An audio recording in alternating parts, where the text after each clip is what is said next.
Podium Podcast. Lo mejor está por escuchar.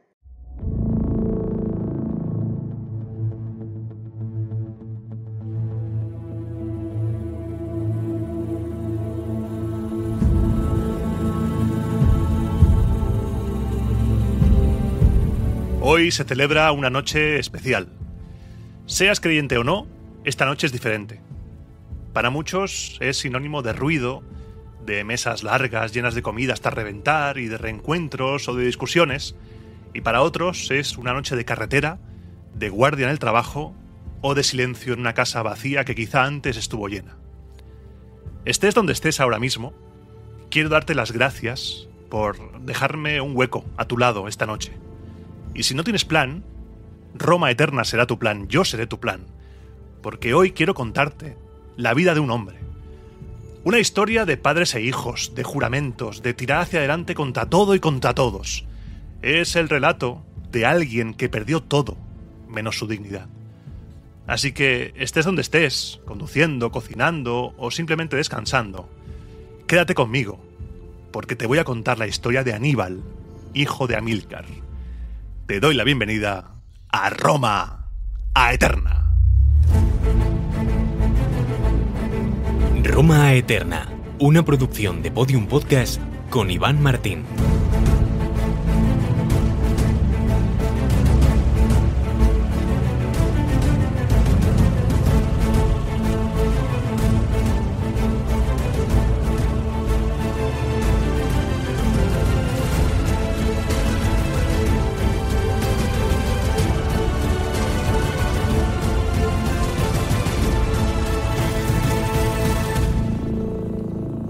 Programa 176 de Roma Eterna, Nochebuena del año 2025.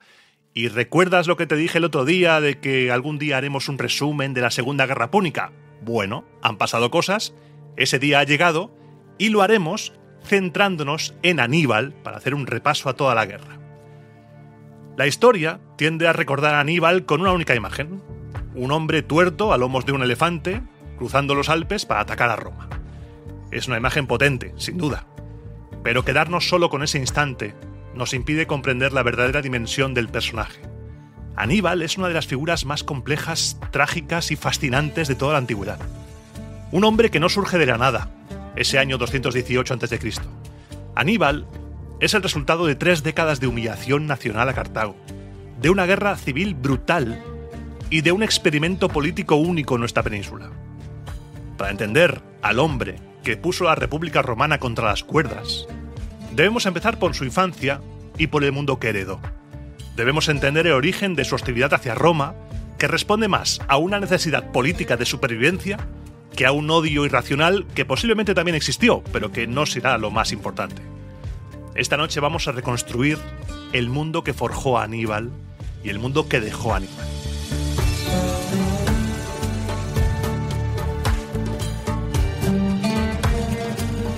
Aníbal, cuyo nombre significa en fenicio Hanib Baal, el que goza del favor de Baal, nace en un momento crítico para Cartago. Estamos en el año 247 a.C. y mientras él nace, su padre Amílcar Barca asume el mando de las fuerzas cartaginesas en Sicilia. El apellido Barca proviene del púnico Barak, rayo, un sobrenombre que definirá tanto su genio militar como su temperamento. Amílcar libra una guerra de guerrillas eficaz desde las fortalezas de Erte y Erix, pero todo esfuerzo es inútil. La derrota naval en la batalla de las Islas Égadas sella el destino de Cartago en la Primera Guerra Púnica. Y el Tratado de Lutacio es una sentencia durísima. Cartago debe evacuar Sicilia y pagar una indemnización astronómica: 3.200 talentos de plata, unas 82 toneladas de plata de metal puro. Para una economía mercantilista, esta indemnización supone la asfixia, el fin. Pero el golpe más duro para la familia Barca es la traición. Una traición que va a estar presente durante toda esta historia. La oligarquía de Cartago, liderada por Janón el Grande, acepta la derrota con un pragmatismo que Amílcar considera inaceptable. En el entorno de los Barca se instala la idea de que el ejército permanece invicto en el campo de batalla y que la derrota es culpa de los políticos de la capital que no han salido de allí y que no saben lo que es sangrar por Cartago. Tras la derrota ante Roma llega la cruel guerra de los mercenarios. Cuando el ejército regresa, el tesoro está vacío, hay telarañas, y el Consejo de Cartago intenta rebajar el sueldo, les regatea a los 20.000 mercenarios que han luchado por ellos. Cuando intentas regatear a 20.000 mercenarios que han sangrado por ti, la respuesta es la revuelta inmediata. Estalla lo que Polibio cuenta como la guerra inexpiable, un conflicto sin reglas donde se suspende cualquier norma de humanidad. Eso es algo terrible. Aníbal es un niño de entre 6 y 9 años en ese momento. Lo que debió ver y escuchar en su casa era violencia pura. Los rebeldes capturan al general Giscón, enviado a negociar con ellos, y lo mutilan brutalmente antes de arrojarlo vivo a una fosa. Amílcar responde igual, con la misma dureza. A partir de ese momento, todo rebelde capturado acaba bajo las patas de los elefantes. Hay un episodio concreto que debió marcar, seguramente porque debió impactar al joven Aníbal, y es que durante el asedio al actual Túnez, los rebeldes capturan a un general cartaginés que casualmente también se llamaba Aníbal. Lo crucifican en la misma cruz donde antes había estado un líder rebelde. Para el hijo de Amílcar, ver que un hombre con su mismo nombre acaba torturado y crucificado por los enemigos de su padre es una lección sin duda que debió impactarle. Algunos historiadores han insinuado que ese entorno de violencia forjó en él una coraza psicológica. Aníbal aprende que la debilidad política lleva a la anarquía y que solo una autoridad militar firme garantiza la seguridad de Cartago. Una Cartago que está exhausta tras vencer a sus propios mercenarios. Y en ese momento Roma aprovecha para dar el golpe definitivo. Los romanos, que son más largos que anchos, intervienen en Cerdeña, invitados por una guarnición rebelde. Cuando Cartago protesta, Roma amenaza con una nueva guerra y exige más dinero. Roma, ya sabes tú, es el Joker en todo esto. Es un acto de oportunismo geopolítico. Polibio nos dice que este hecho es la causa auténtica de la Segunda Guerra Púnica. Para Amílcar y para ese joven Aníbal, este acto confirma que Roma es un depredador insaciable con el que es imposible convivir, negociar y cerrar acuerdos. Si Cartago quiere sobrevivir, necesita recursos, hombres y plata para pagar sus deudas y rearmarse, volver a ponerse en pie. Necesita un nuevo territorio. Necesita la península ibérica.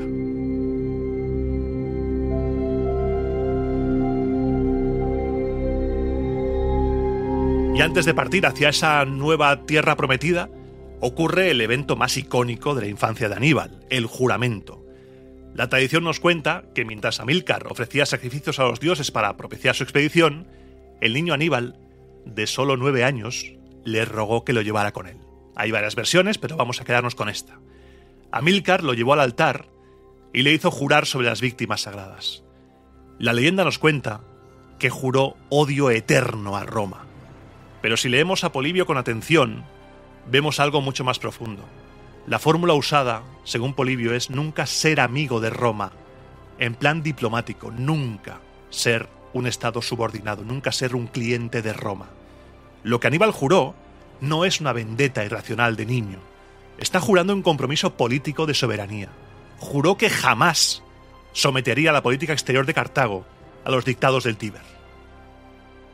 En el verano del año 237 a.C., Amílcar sale con su ejército de Cartago por toda la costa de África hasta cruzar el estrecho. Su destino es Gadir, la actual Cádiz. Es una elección simbólica y estratégica. Gadir es la ciudad fenicia más antigua de Occidente y alberga el santuario más sagrado de Melkart. Los Barca establecen una alianza sagrada con ese templo. Allí Amílcar y después Aníbal fusionan su figura de líderes militares con la de protegidos por la divinidad. Pero la estrategia tiene un objetivo mucho más humano y tangible: la plata, el parné. Amílcar se lanza hacia el valle del Guadalquivir y Sierra Morena, y el éxito es rotundo. Asegura el control de las minas y empieza a enviar torrentes de plata a Cartago, y una riqueza que tiene un doble efecto. Primero, bien, permite pagar la deuda a Roma antes de tiempo, quita a Roma cualquier excusa para intervenir, y segundo, lo más peligroso es que la familia Barca se convierte en intocable en Cartago. Con la plata ibérica, Amílcar compra lealtades y paga a su propio ejército, que empieza a ser leal a la familia y no a la República de Cartago. La conquista en Hispania es feroz, en Iberia, aún no es Hispania, feroz. Amílcar usa el terror y la diplomacia. A los líderes que se resisten, como el rey Indortes, los crucifica. Una lección que aprendió seguramente en la Guerra de los Mercenarios. Pero también libera a soldados rasos y los integra en sus filas. Así va creando una máquina de guerra multicultural, donde íberos y baleares luchan junto a númidas bajo un mando unificado. ¿Te suena? Te va sonando. Pero la tragedia siempre está acechando a la familia. En el invierno del año 229 a.C., tras 9 años de campañas, Amílcar muere asediando Helice. Cae en una emboscada. Las fuentes dicen que sacrificó su vida para salvar a sus hijos, atrayendo a los enemigos hacia sí mismo y ahogándose en las aguas crecidas del río Júcar. Aníbal tiene 18 años y ve morir a su padre, ese coloso que ha dominado su vida hasta ahora. Tras la muerte de Amílcar, el ejército aclama como sucesor y como nuevo jefe a Asdrúbal el Bello, su yerno y mentor también de Aníbal. Asdrúbal entonces cambia el estilo. Donde Amílcar era la espada, Asdrúbal es más diplomático. Construye un estado casi monárquico al estilo helenístico. Las tribus íberas lo reconocen con el título de Estrategos Autocrator, el mismo título, como curiosidad, que utilizaba Filipo de Macedonia.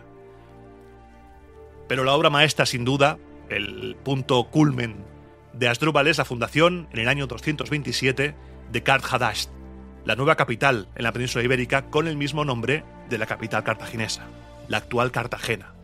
Tiene el mejor puerto naval, es inexpugnable por tierra y se asienta sobre minas de plata riquísimas. Allí Asdrúbal construye un palacio monumental y empieza a acuñar monedas con su perfil, o quizá con el de Amílcar, ahí hay debates, mezclado con rasgos de Hércules. Propaganda pura. Es un reino helenístico total. Este éxito hace levantar una oreja a la loba, que firma con Asdrúbal el famoso, y del que se ha escrito mucho, Tratado del Ebro, en el 226. Fijan el río Ebro como límite de influencia. Vimos en el programa del Tratado del Ebro que quizá hay un debate que a ver qué río es, pero bueno, vamos a decir que firman un tratado que pone el río Ebro como límite de influencia. Roma reconoce de facto el imperio cartaginés en la península ibérica, pero el tratado supuestamente deja un vacío legal fatídico. No dice qué pasa con ciudades amigas de Roma que están al sur del río, como Sagunto. Luego te cuento más, porque mientras todo esto pasa, Aníbal va creciendo. Vive en la península ibérica desde los 9 años hasta los 26, y su educación es un experimento único para los cartagineses. Por un lado se cría en los campamentos, duerme en el suelo, envuelto en su capa militar, es el primero en atacar, el último en retirarse, se gana la adoración de los soldados porque es uno de ellos, habla su idioma, vive como ellos, come lo que ellos. Pero Aníbal no es un simple soldado y tampoco es un bárbaro iletrado. Su padre en su tiempo contrató a tutores griegos, como el espartano Sósilo y a Sileno de Caleacte. Aníbal aprende griego, estudia las campañas de Alejandro Magno, de Pirro de Epiro, comprende la psicología y la política del mundo helenístico y discute de filosofía. Esta dualidad es la clave de su genio. Tiene la astucia pragmática del mundo púnico y el análisis frío del pensamiento griego. Aníbal no es un psicópata sediento de sangre, como nos lo cuentan las fuentes romanas. Es un hombre versado en el arte de la guerra y versado en las artes, en las letras, y es un hombre con una misión. Cree firmemente que Roma nunca parará hasta destruir a Cartago. Su agresión, si lo vemos desde este punto de vista, es defensiva. Él se ve a sí mismo como el instrumento del destino. Año 221. Otra vez la tragedia golpea a la familia. Asdrúbal el Bello es asesinado, y en ese momento de vacío, el ejército actúa una vez más como el verdadero soberano de la Iberia púnica. No esperan órdenes de Cartago. Elevan como jefe a Aníbal, un joven que tiene 26 años ahora, y lo aclaman como comandante supremo. El Senado de Cartago, dependiente, por supuesto, del flujo de plata que llega desde la península ibérica, dice, bueno, adelante, ratifica la elección ante este hecho consumado, aunque la facción de Hanón mira y mirará siempre con recelo al joven León, al joven Aníbal. Un Aníbal que tras ascender al poder no pierde el tiempo. Necesita demostrar que es digno del mando de su padre y consolidar su autoridad cuanto antes, sin pensar en Roma.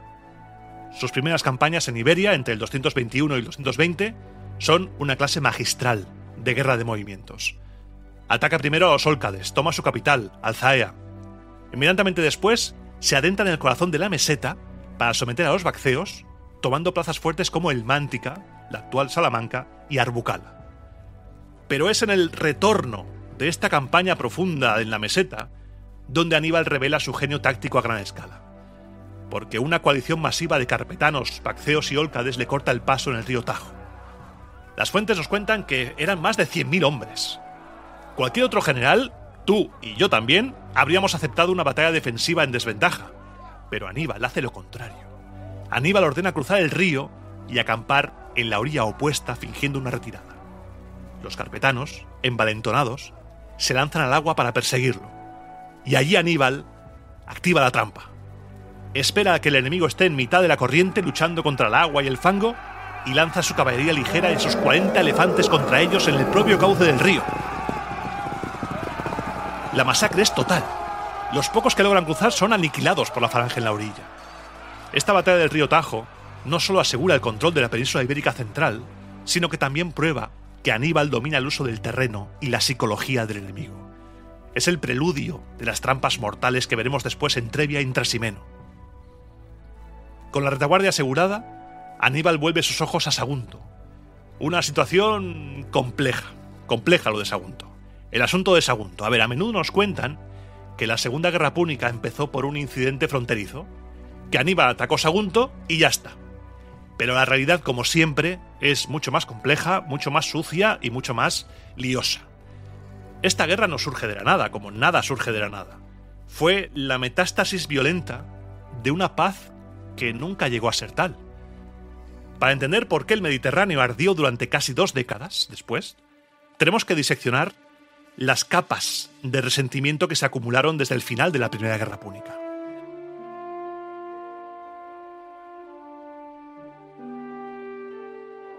Todo nace de la humillación. Recuerda que Roma, aprovechando un momento de debilidad, le robó a Cartago las islas de Cerdeña y de Córcega. La familia de los Barca, primero Amílcar, luego Asdrúbal y después Aníbal, nunca aceptó ese estatus de potencia subordinada de Cartago. En su lugar, fueron construyendo un imperio paralelo en la península ibérica con el propósito de sacar la plata necesaria para pagar esa indemnización y para pagar la revancha. Porque nos vamos a levantar y os vamos a reventar. Y después tenemos el Tratado del Ebro. ¿Qué significaba realmente este tratado? Año 226. Como te he dicho antes, una delegación romana firma un acuerdo con Asdrúbal el Bello. Fijaron, supuestamente, el río Ebro como línea roja. Hay mucho debate sobre si es el río Ebro, si es otro. Bueno, asumamos que es el Ebro. Vamos a jugar. Es más sencillo. Sobre el papel es más sencillo.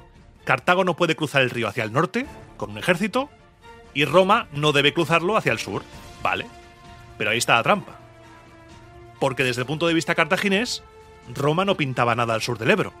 Cualquier injerencia romana al sur era una invasión, era una ruptura del pacto y era una declaración de guerra. Pero la visión romana era un poco más retorcida. Porque veían el Ebro como una línea de contención militar para ejércitos púnicos, pero creían que eso no anulaba el derecho diplomático a hacer amigos al sur del Ebro. Bueno, por eso tenemos ahí Sagunto, una ciudad que estaba a 150 kilómetros al sur del Ebro.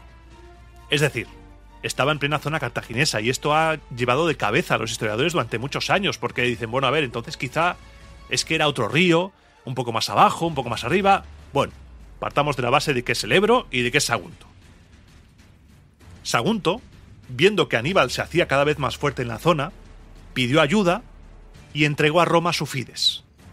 Para la mentalidad romana, la fides, la lealtad, la confianza, era un vínculo sagrado. Si una ciudad se encomendaba a tu fe, a tu fides, tenías la obligación religiosa de protegerla, estuviera donde estuviera.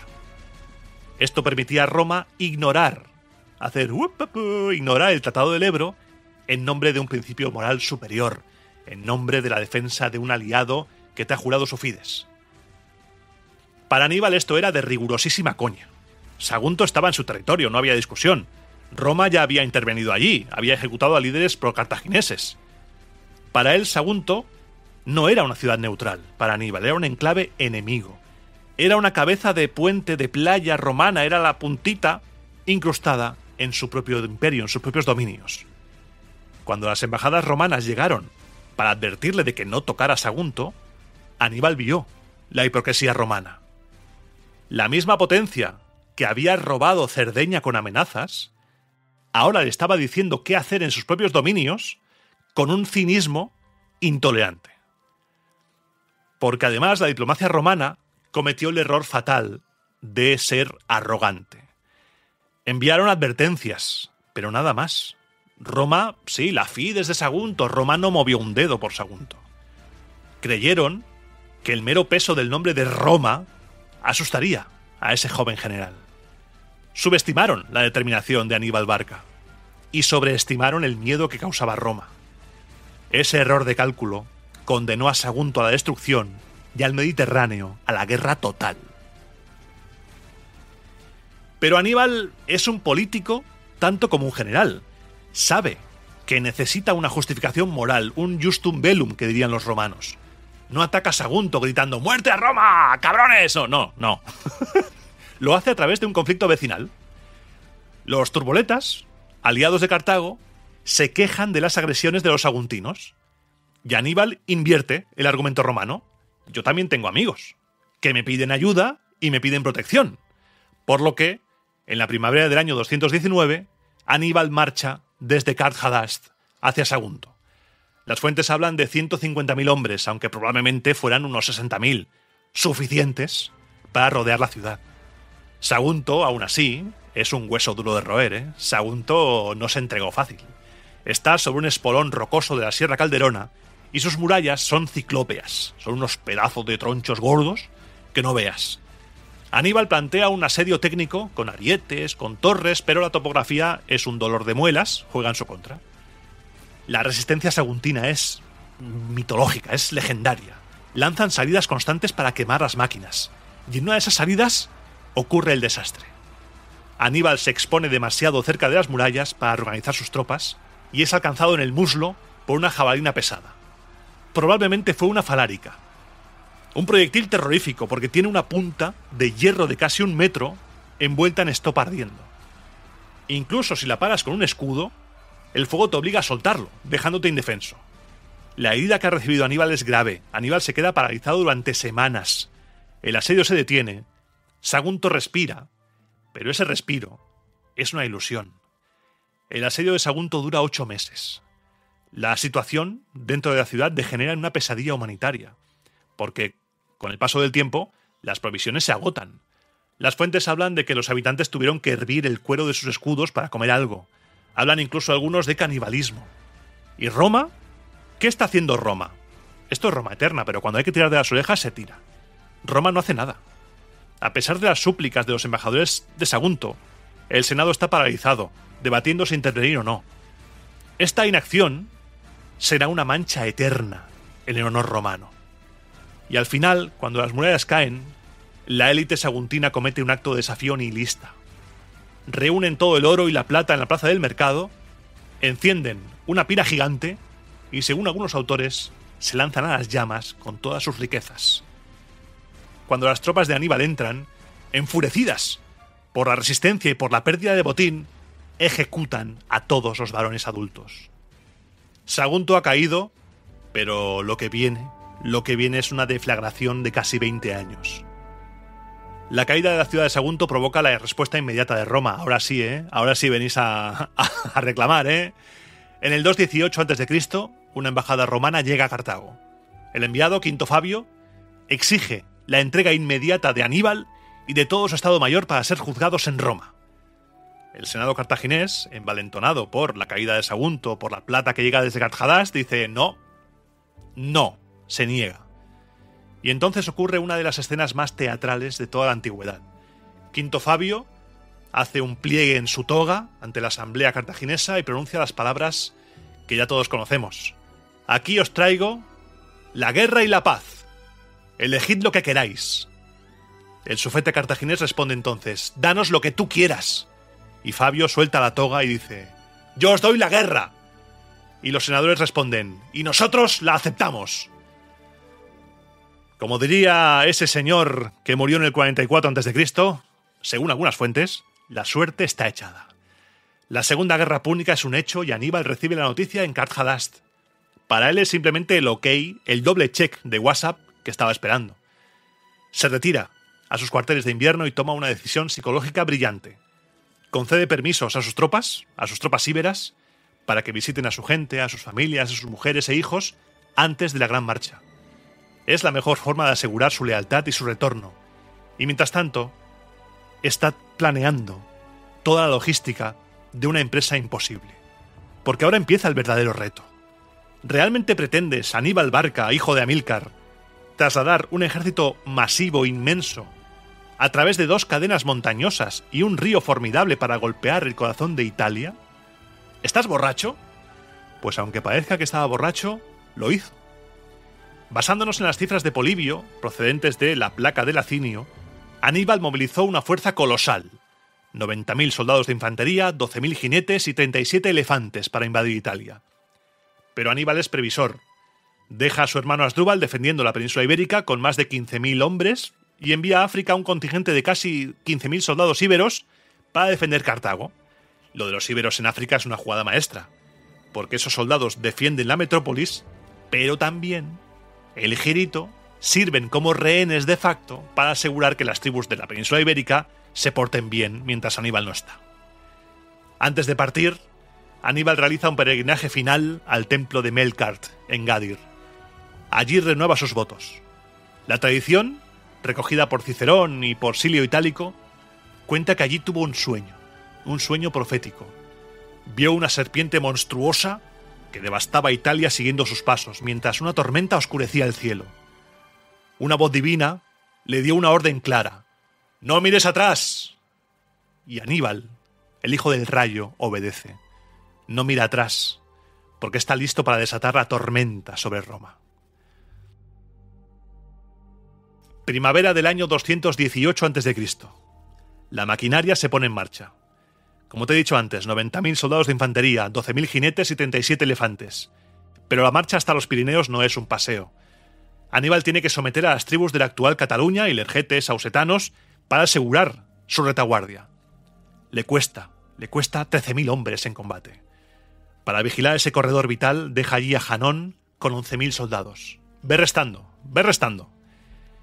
Y antes de cruzar los Pirineos, toma una decisión de liderazgo crítica. Nota que algunas tropas carpetanas están desmoralizadas. Tienen miedo, obviamente, de ir a una guerra tan lejana. Y tienen miedo de lo que van a vivir ahora para llegar hasta ella. Y en lugar de obligarles y arriesgarles a un motín, lo que hace es licenciarlos. Licencia más de 10.000 soldados. Les permite volver a casa, hace una purga voluntaria. ¿Por qué? Porque prefiere calidad a cantidad. Quiere quedarse solo con los que quieren luchar. Que estén conmigo los que realmente quieren estar conmigo. Así, el ejército que cruza los Pirineos y entra en la Galia se ha limpiado, se ha purgado. Son 50.000 ya casi de infantería y 9.000 jinetes de élite. Menos hombres, sí, pero son los mejores, son leales hasta la muerte, cruzarían el infierno por Aníbal si hace falta. El viaje hasta los Alpes ha comenzado, y es una travesía que mezcla diplomacia y soborno. Aníbal no quiere pelear todavía, Aníbal quiere llegar a Italia con tropas frescas, lo más frescas que pueden estar tras cruzar los Alpes. Compra el paso a través de las tribus locales, hasta que a finales de septiembre se topa con el obstáculo natural más formidable antes de los Alpes. Se topa con el Ródano. Un Ródano a cuya orilla opuesta están los Volcas, que se han congregado en masa. Han fortificado la orilla y han robado todas las barcas. Confían en que el río, ancho y profundo, sea una barrera insuperable.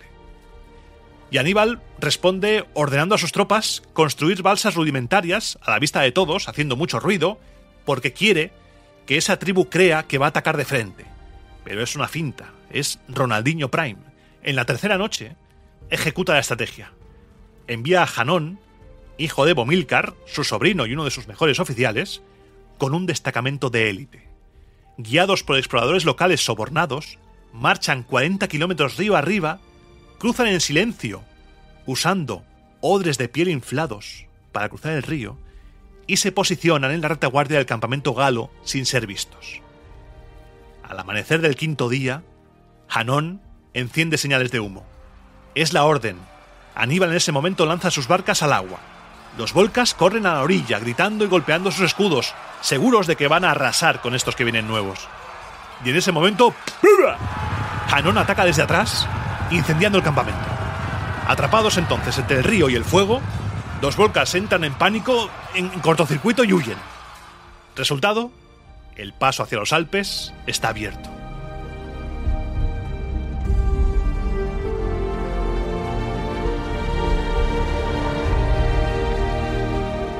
Pero queda un problema logístico monumental. 37 elefantes.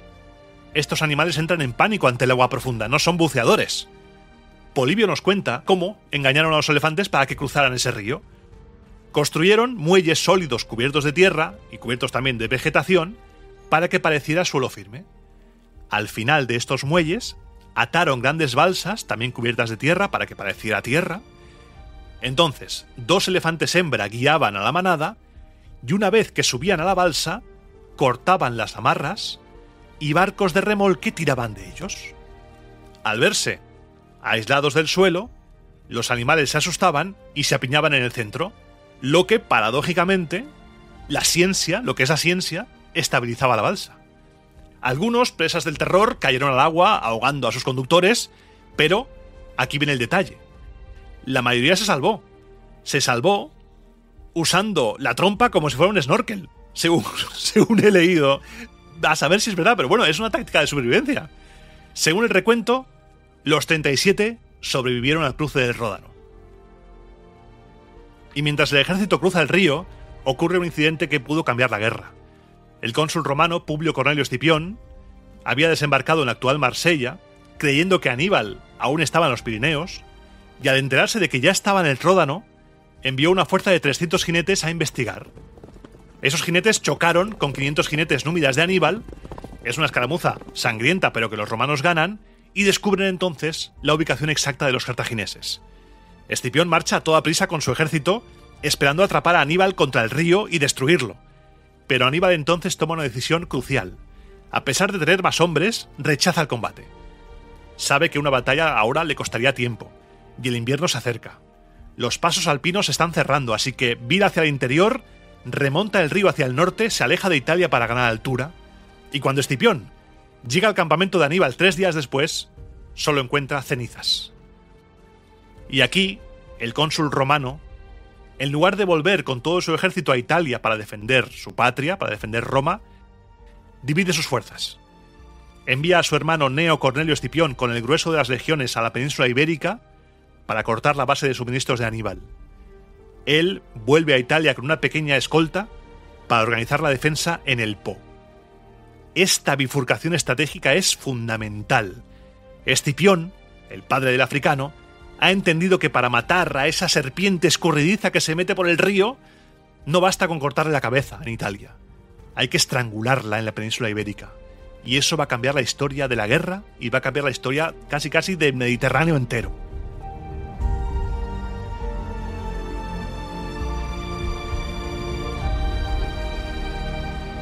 La historiografía, que es romántica y es épica, se centra en la imagen de los elefantes caminando por la nieve, como te he dicho al principio. Pero olvida la pregunta fundamental, la pregunta que nos hacemos los que estamos locos, un poco. ¿Qué come? ¿Qué comen? ¿Qué comen 37 elefantes y 40.000 hombres a 2.500 metros de altura en pleno otoño? El cruce de los Alpes no fue un paseo. Fue una operación dura, complicada. Fue una carrera contra la inanición donde el enemigo no era Roma, sino que eran las calorías, la vida, los elementos, todo. Antes de subir la primera pendiente, Aníbal ya tuvo que sacar el ábaco, porque un ejército es un ecosistema devorador en sí mismo. Hagamos cuentas. He leído que un solo elefante de guerra necesita entre 150 y 300 kilos de forraje al día. Multiplícalo por 37. Aníbal necesitaba encontrar casi 10 toneladas de comida al día solo para los elefantes. Solo para los elefantes. Y tenía que encontrarlas en un territorio alpino donde el pasto estaba cubierto de nieve, porque se estaba acercando el invierno. Winter is coming, winter is here. A eso, súmale los caballos, que necesitaban grano para combatir, y súmale los miles de hombres que necesitaban trigo, comida para poder seguir viviendo. Es en ese contexto de desesperación logística donde cobra sentido una oscura sugerencia que aparece velada en las fuentes de un oficial llamado Aníbal el Monómaco. Aníbal el Monómaco propuso acostumbrar a la tropa a comer carne exótica. Carne exótica, carne de tropa. La antropofagia, el canibalismo. Pero no por un tema salvaje, ni no, por pura supervivencia. Sabían que marchaban hacia el hambre. O sea, tú ves la logística y dices, a ver, ¿cuántos días nos quedan para que nos muramos de hambre? Eso es lo que tiene que hacer un administrador del ejército. Calcular. Pero bueno, más allá de eso, el ascenso comenzó bajo la mirada hostil de los alóborgues. Los alóborgues era una tribu gala que controlaba los pasos bajos. Y Aníbal ahí cae en una trampa clásica. Los galos ocupan las alturas que dominan el sendero, esperando para lanzar rocas sobre la columna, y aquí vemos al Aníbal que reacciona ante el caos. Nota que los galos, confiados, abandonan sus posiciones por la noche para dormir en sus aldeas, así que ¿qué hacemos? Pues ordenamos encender hogueras para simular que el ejército descansa, pero envía una fuerza ligera en la oscuridad para tomar esas alturas que los galos habían dejado para irse a su casa a cenar y a dormir con su familia. Al amanecer, cuando los galos vuelven como si fueran a la oficina, se encuentran con que los cartagineses están por encima de ellos. Y dicen, ups, vaya, son derrotados, pero el coste es atroz. Los animales de carga, aterrorizados por el ruido de las rocas, se despeñan por los precipicios. Y con ellos, ¿qué se va? La comida. Aníbal tiene que ordenar una matanza de represalia en una ciudad cercana, no por simple castigo, sino porque hay que recuperar grano, caballos y hay que comer. Y tras 9 días de ascenso infernal, alcanzan la cima. Y la alcanzan con la tropa en un estado lamentable. Famélicos, congelados, viendo morir a sus camaradas por hipotermia. Tito Livio nos pinta una escena teatral donde Aníbal señala a Italia y dice: ahora estáis cruzando las murallas de Roma. Es un discurso precioso, pero un discurso falso. La realidad de Polibio es más creíble. Polibio es una fuente mucho más creíble aquí. Aníbal lo que hizo fue señalar abajo, hacia el Valle del Po, y les recordó que ahí vivían los galos boyos y los ínsubres. Les dijo que allí había aliados, comida y sobre todo odio hacia Roma. La promesa era sobrevivir. La promesa no era conquistar Roma. Pero la bajada es mucho peor que la subida. La cara italiana de los Alpes es mucho más escarpada. Una nevada temprana había cubierto el hielo viejo del año anterior, creando una trampa mortal. Los hombres pisaban la nieve fresca, la atravesaban y resbalaban sobre el hielo que había abajo, caían al vacío. Además, un deslizamiento de tierra había borrado el camino, todo complicado. Y aquí entra la famosa anécdota del vinagre. Las fuentes dicen que Aníbal ordenó hacer una gran pira sobre la roca que bloqueaba el paso en un determinado momento, y cuando estaba el rojo vivo, vertió vinagre sobre la roca para resquebrajarla mediante choque térmico. ¿Y qué pasa? ¿Que iban con miles de litros de vinagre a cuestas? Parece algo imposible. Pero se ha estudiado y parece que hay algo de razón en eso, porque el ácido acético sobre la piedra caliza caliente provoca una reacción que la vuelve quebradiza.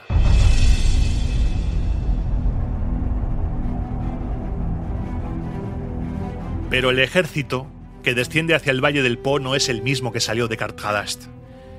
Es una fuerza calada por el frío y traumatizada por la muerte. Las cifras, extraídas de su propia inscripción en el Cabo Lacinio, son de 12.000 infantes africanos, soldados de infantería, 8.000 íberos y 6.000 jinetes, con lo que bajó hacia el Po. Para entender cómo este grupo de supervivientes logró poner de rodillas a Roma, tenemos que analizar qué era exactamente lo que Aníbal comandaba. Porque a diferencia de la legión romana, que era un bloque homogéneo y estandarizado, el ejército de Aníbal era un mosaico de culturas, era un puzzle étnico que solo él sabía encajar. El primer elemento eran los númidas. Estos eran los espectros del campo de batalla. Jinetes del norte de África que montaban sin sillas, sin bridas, controlaban sus caballos con una simple cuerda y con la presión de sus rodillas. No servían para el choque, pero su doctrina era la de acercarse, lanzar jabalinas y huir antes de que los romanos pudieran reaccionar. eran también el sistema de radar de Aníbal. Gracias a ellos, Cartago siempre tuvo superioridad estratégica en cuanto a inteligencia. Luego estaba la caballería pesada. Aquí Aníbal mezclaba dos mundos. Por un lado, los jinetes íberos, disciplinados y capaces de romper una línea, frenar y volver a cargar, algo rarísimo en la antigüedad. Y por otro, los jinetes galos, pura fuerza bruta y pura ferocidad. En la vanguardia, la artillería humana, los honderos baleares. Olvida la imagen de una piedra lanzada así a lo loco. No. Estos hombres estaban entrenados desde niños con 3 tipos de ondas para diferentes distancias. Usaban proyectiles que por su densidad eran casi invisibles en el aire y fracturaban huesos a través de las armaduras. Eran auténticos francotiradores. Tú imagínate una persona que ha estado toda su vida tirando con onda, es capaz de matar una mosca a no sé cuántos metros. Y finalmente, la columna vertebral, la infantería. Aquí vemos el pragmatismo brutal de Aníbal. Sus tropas de élite eran los libios. Empezaron la guerra con equipo africano, pero tras las primeras victorias, Aníbal los romanizó. Les vistió con las cotas de malla y los escudos robados a los legionarios muertos. Eso es algo que quiero que tengas claro. A lo largo de una campaña tan larga y tan alejada de la ciudad, tú no puedes tener tu equipo. Vas cogiendo lo que te sirve, haciendo remiendos, todo. Olvídate de la escena de las películas de ejércitos uniformados 100% impolutos. No. Junto a los libios, los galos. Guerreros enormes que combatían semidesnudos. Aníbal los usaba a menudo en el centro con una misión suicida. Era una especie de sacrificio controlado. Su trabajo era aguantar el golpe, retroceder sin romperse y atraer a los romanos hacia la trampa. Vale. Jinetes númidas, honderos baleares, galos, libios. ¿Cómo se manda sobre todo esto? ¿Cómo diriges un ejército que habla 5 idiomas distintos, púnico, íbero, celta, numídico, balear, lo que sea? Pues Aníbal lo que hizo fue construir una estructura de mando sofisticada. El círculo íntimo, lo que es la nobleza cartaginesa, daba las órdenes a los jefes tribales, que las traducían a sus hombres. Pero en el caos de la batalla eso no es posible, por lo que usaban un código universal de señales visuales y toques de instrumentos. Así consiguió que esa torre de Babel funcionara perfectamente. Y algo más importante todavía, la lealtad. Al principio usaba Aníbal el sistema de rehenes, pero una vez en Italia, aislados y sin suministros, la dinámica tuvo que cambiar, por lo que tuvo que crear una comunidad con un destino común. Sin el tesoro de Cartago para pagarles, el ejército se convirtió en una empresa depredadora que vivía del saqueo sistémico. Aníbal gestionaba el botín con honradez, con una honradez meticulosa. Hizo que la guerra fuera rentable para sus mercenarios. ¿Y él? ¿Cómo era Aníbal? En las distancias cortas, ¿realmente es un factor determinante? Por supuesto. Por supuesto. Sin Aníbal quizá no hubiera sido posible. No ya por su genio estratégico, sino cómo era él. Las fuentes romanas, que son quienes lo describen, lo odian, pero no pueden evitar admirarlo. Nos lo describen durmiendo en el suelo, como te he dicho antes, entre los puestos de guardia, envuelto en su capa militar, comiendo el mismo rancho que la tropa. Era una herramienta de control también esto, porque Aníbal, al compartir el frío, el hambre y las enfermedades, recuerda, perdió un ojo por una infección, esa cercanía le daba una autoridad moral absoluta. No era un aristócrata que estaba al frente de un ejército.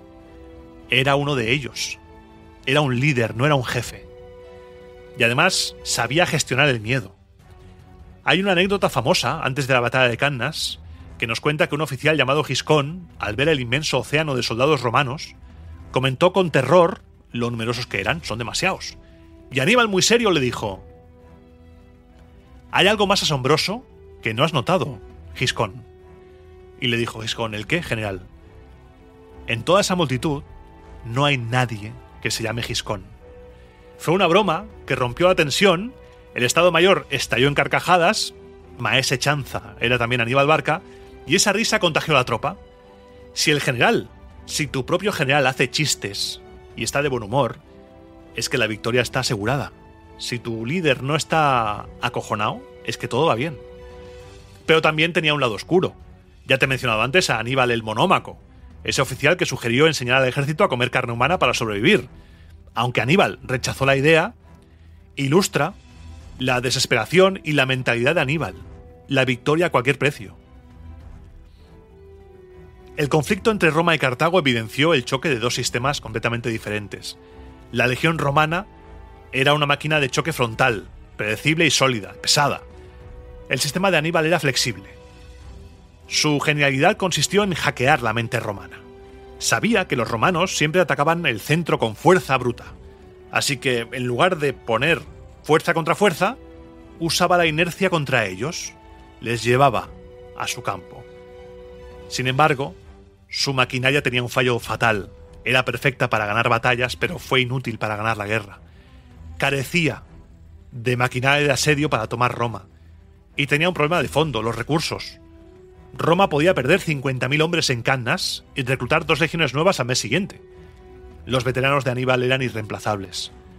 Una vez que la maquinaria empezó a desgastarse, no hubo repuestos.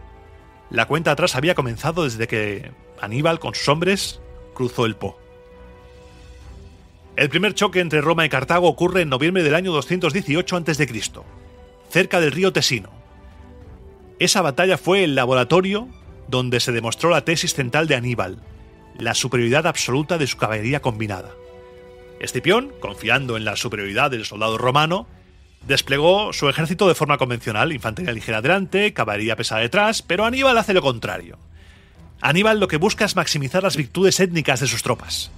En el centro, coloca a su caballería pesada íbera, para el choque frontal traumático. En los flancos, a los númidas para envolver, son más rápidos. El resultado es un desastre táctico para Roma que ilustra esa rigidez. Los vélites romanos son cargados inmediatamente por la caballería íbera. Al ver venir esa masa de caballos, la infantería ligera, que no tiene picas para defenderse, huye aterrorizada a través de los huecos de su propia caballería, desorganizando la formación antes del contacto. Mientras el centro romano se traba en un combate estático, muchos romanos incluso desmontan para luchar a pie, una tradición arcaica que Aníbal explotará. Los númidas rodean los flancos y golpean la retaguardia. En ese momento el pánico es inmediato. El cónsul Escipión cae gravemente herido y casi es capturado. Su rescate por los pelísimos por parte de su hijo, que tenía 17 años, el futuro africano, se convirtió en leyenda. Pero la realidad inmediata fue el trauma. La visión de la máxima autoridad militar de Roma en ese momento sangrando y huyendo destrozó la moral de los aliados galos. La autoridad romana se basaba en la percepción de invencibilidad. Al romperse esa ilusión en Tesino, se abrió la compuerta para la insurrección de todo el norte de Italia. Aníbal no solo ganó un combate, comenzó a ganar la narrativa política que decía que Roma estaba hacia abajo y que Cartago estaba con la flechita hacia arriba. En ese momento empezó a resquebrajarse todo el sistema de alianzas romano.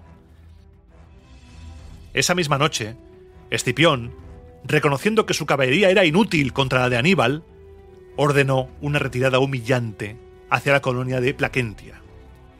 Cruzan el Po, pero el pánico es tal que fallan al destruir el puente de barcas, permitiendo que la vanguardia cartaginesa capture a 600 rezagados. Aníbal no se detiene. Aníbal cruza el río más arriba improvisando un puente, demostrando a todos que el Po, la gran defensa natural de Roma, no es obstáculo para él.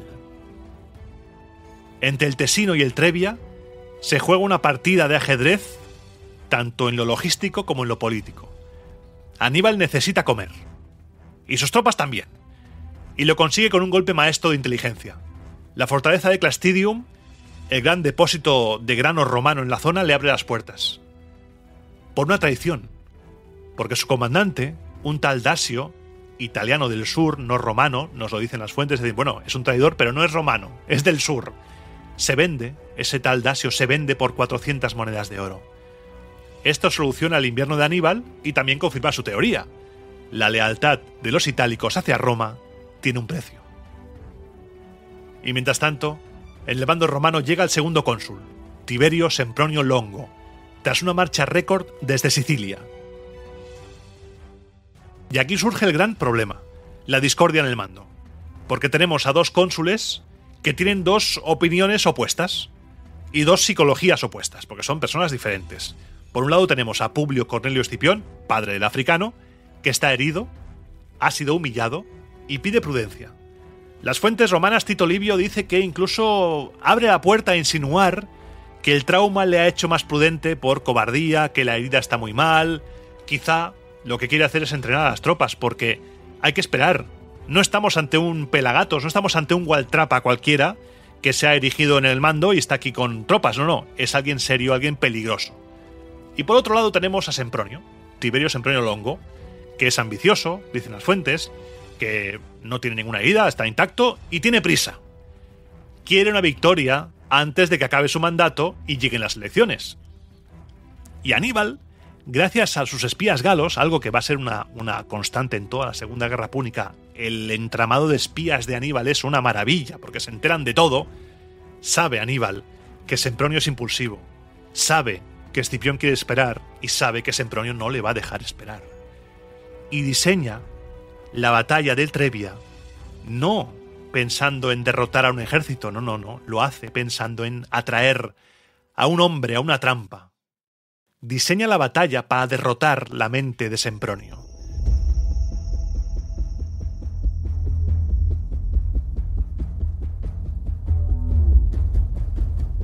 Diciembre del año 218 a.C.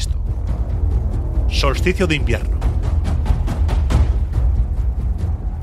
Hace un frío glacial que te pela y encima nieva. El terreno parece una llanura vacía, pero Aníbal ha encontrado un curso de agua seco que dicen las fuentes, un barranco profundo cubierto de zarzas.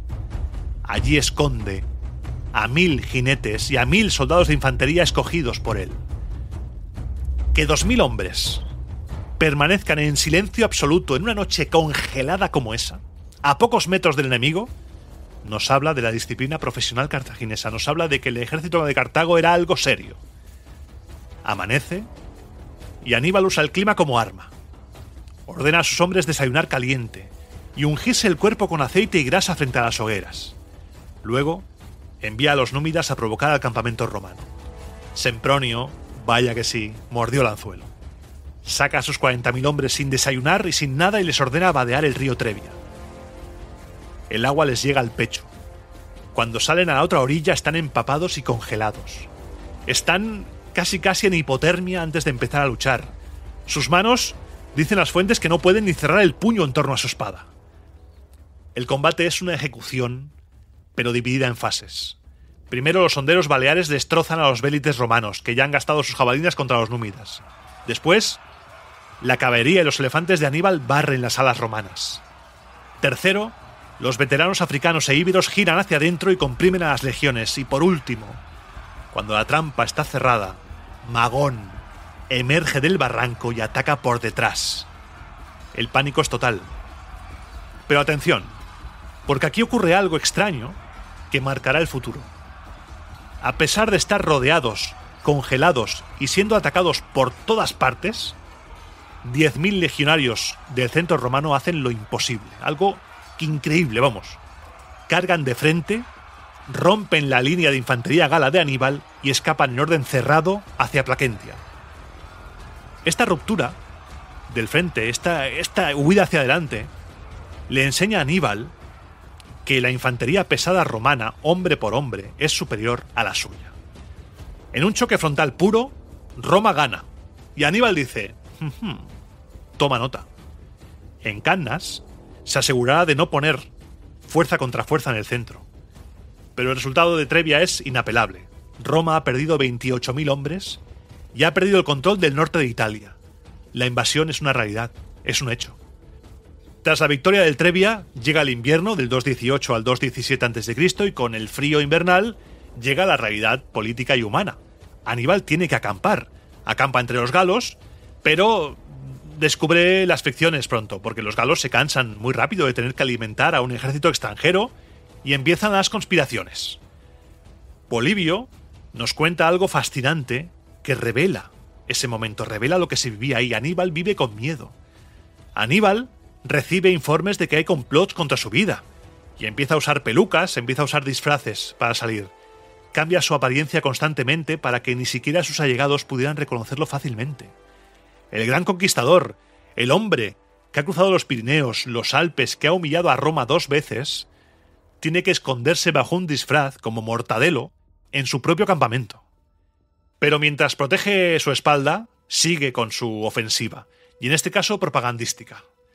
Con los presos del Trebia, Aníbal instituye una política estricta, y que consiste en: a los ciudadanos romanos se les encadena y se los mata de hambre, pero a los aliados itálicos, samnitas, etruscos, campanos, se les trata bien, con amabilidad, y se los libera sin rescate, con el mensaje de: no he venido a luchar contra vosotros, sino que he venido a luchar contra Roma por vuestra libertad.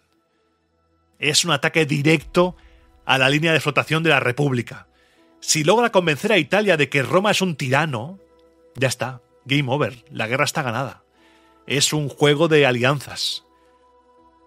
Y entonces llega la primavera del año 217 a.C. Roma elige nuevos cónsules, Servilio Gémino y el tildado por las fuentes populista Cayo Flaminio.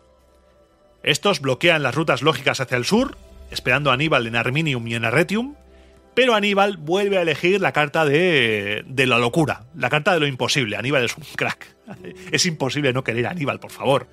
Y para evitar los bloqueos y sorprender a Flaminio en Etruria, decide cruzar los Apeninos y descender hacia las marismas del río Arno. El problema es que con el deshielo, la zona es un pantano infecto donde el agua llega a la cintura. Los romanos consideran esa zona intransitable y Aníbal se mete de lleno. Y aquí es donde Aníbal pierde el ojo. Fueron 4 días y 3 noches de pesadilla, no había tierra seca. Los soldados, cuentan las fuentes, tenían que dormir sobre los cadáveres de los animales que caían muertos o apoyados en sus escudos sobre el agua. La formación de marcha que diseñó Aníbal era la siguiente. En vanguardia, primera línea, los veteranos africanos e íberos con el bagaje esencial, pisando el terreno más firme. En el centro, los galos. Y en retaguardia, la caballería de su hermano Magón. ¿Por qué dejas a tu hermano Magón en la parte más chunga con el terreno peor y con todo peor? ¿Por qué? ¿Para protegerte de los romanos? No. No. Para impedir la deserción. Los galos estaban agotados y estaban desmoralizados al marchar sobre el lodo batido, y por lo que intentaban retroceder, pero eran forzados a avanzar a punta de lanza por la caballería cartaginesa. Murieron miles, ahogados en el barro. El coste material fue atroz. Casi todos los caballos de carga se perdieron, murieron. Y aquí termina la historia de los elefantes. Todos los supervivientes del Trebia murieron en el pantano. Todos, menos uno. El famoso Surus sirio, que dicen las fuentes, sobre el cual montaba Aníbal. Y como ya te he adelantado, el propio general también pagó en sus propias carnes el precio de cruzar por ahí. Debido a la falta de higiene, la humedad y el estrés, Aníbal sufrió una infección ocular severa. Sin tiempo para tratamientos, acabó perdiendo la visión de un ojo. Pero cuando el ejército emergió finalmente en Etruria, a espaldas del cónsul Flaminio, logrando una sorpresa estratégica total, la leyenda había crecido. Ya no era simplemente un general cartaginés que estaba atacando Italia, era una leyenda andante. Tú imagínate que eres un soldado romano, comiéndote ahí tu torta de pan con su chorrito de garum ahí tan ricamente, y de repente ves en tu mente esa imagen, la imagen de Aníbal tuerto, enfermo, montado en el último elefante que también debía tener cara de haber salido del infierno, compartiendo las mismas miserias que los soldados. Ese hombre era una leyenda que había cimentado una lealtad fanática. Sus hombres entendieron que seguían a un dios de la guerra que sangraba con ellos. Esa es la clave también. Como te he dicho antes, le seguirían hasta el mismo infierno.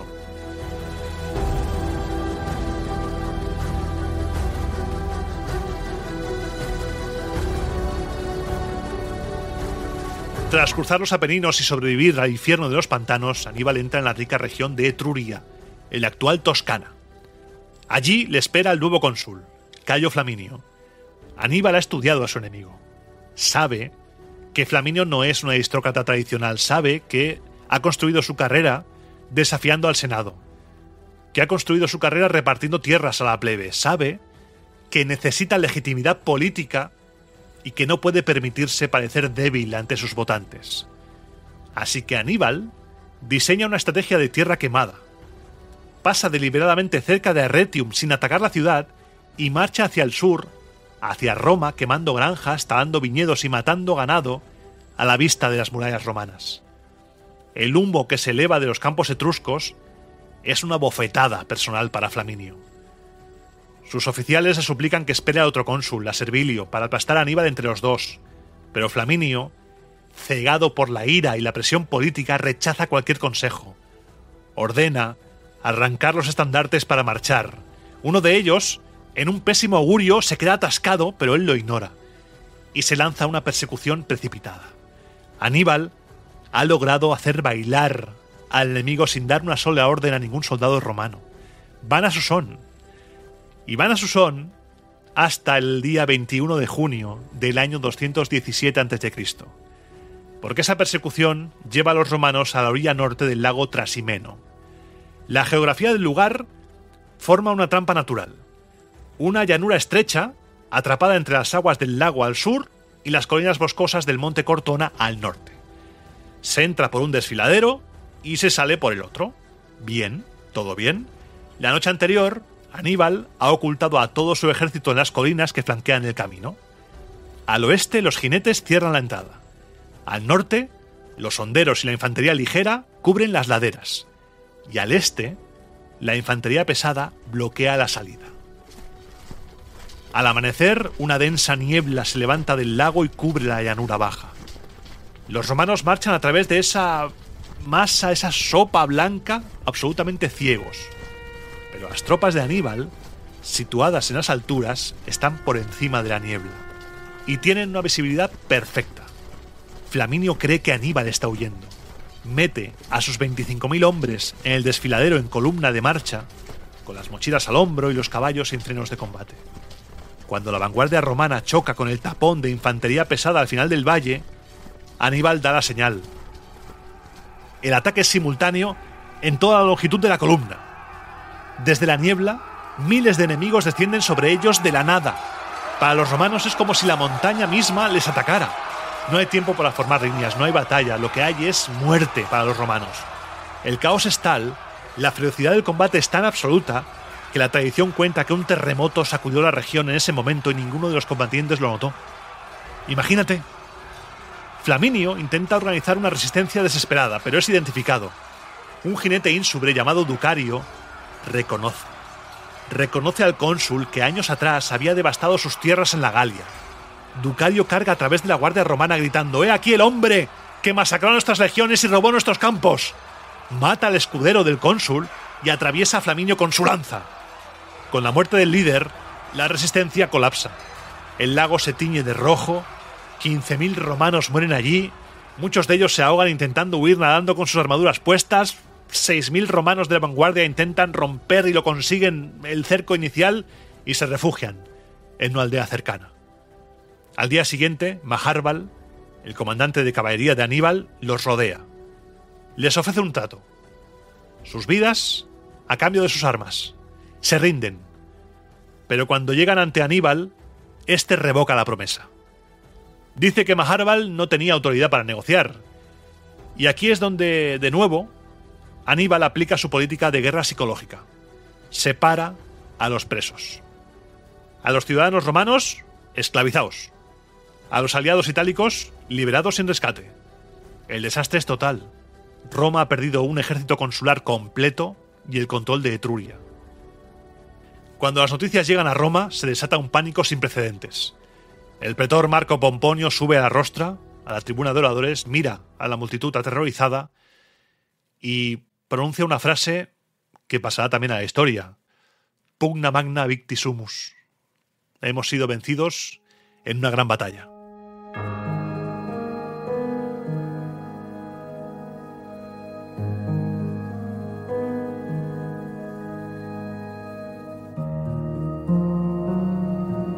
El sistema político romano colapsa.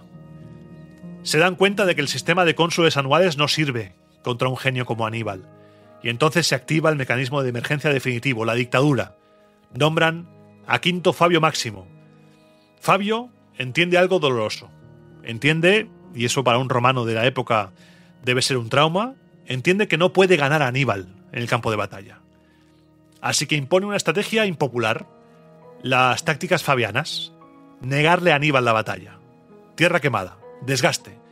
Atacar su logística, no atacarle de frente. Aníbal ha logrado la perfección.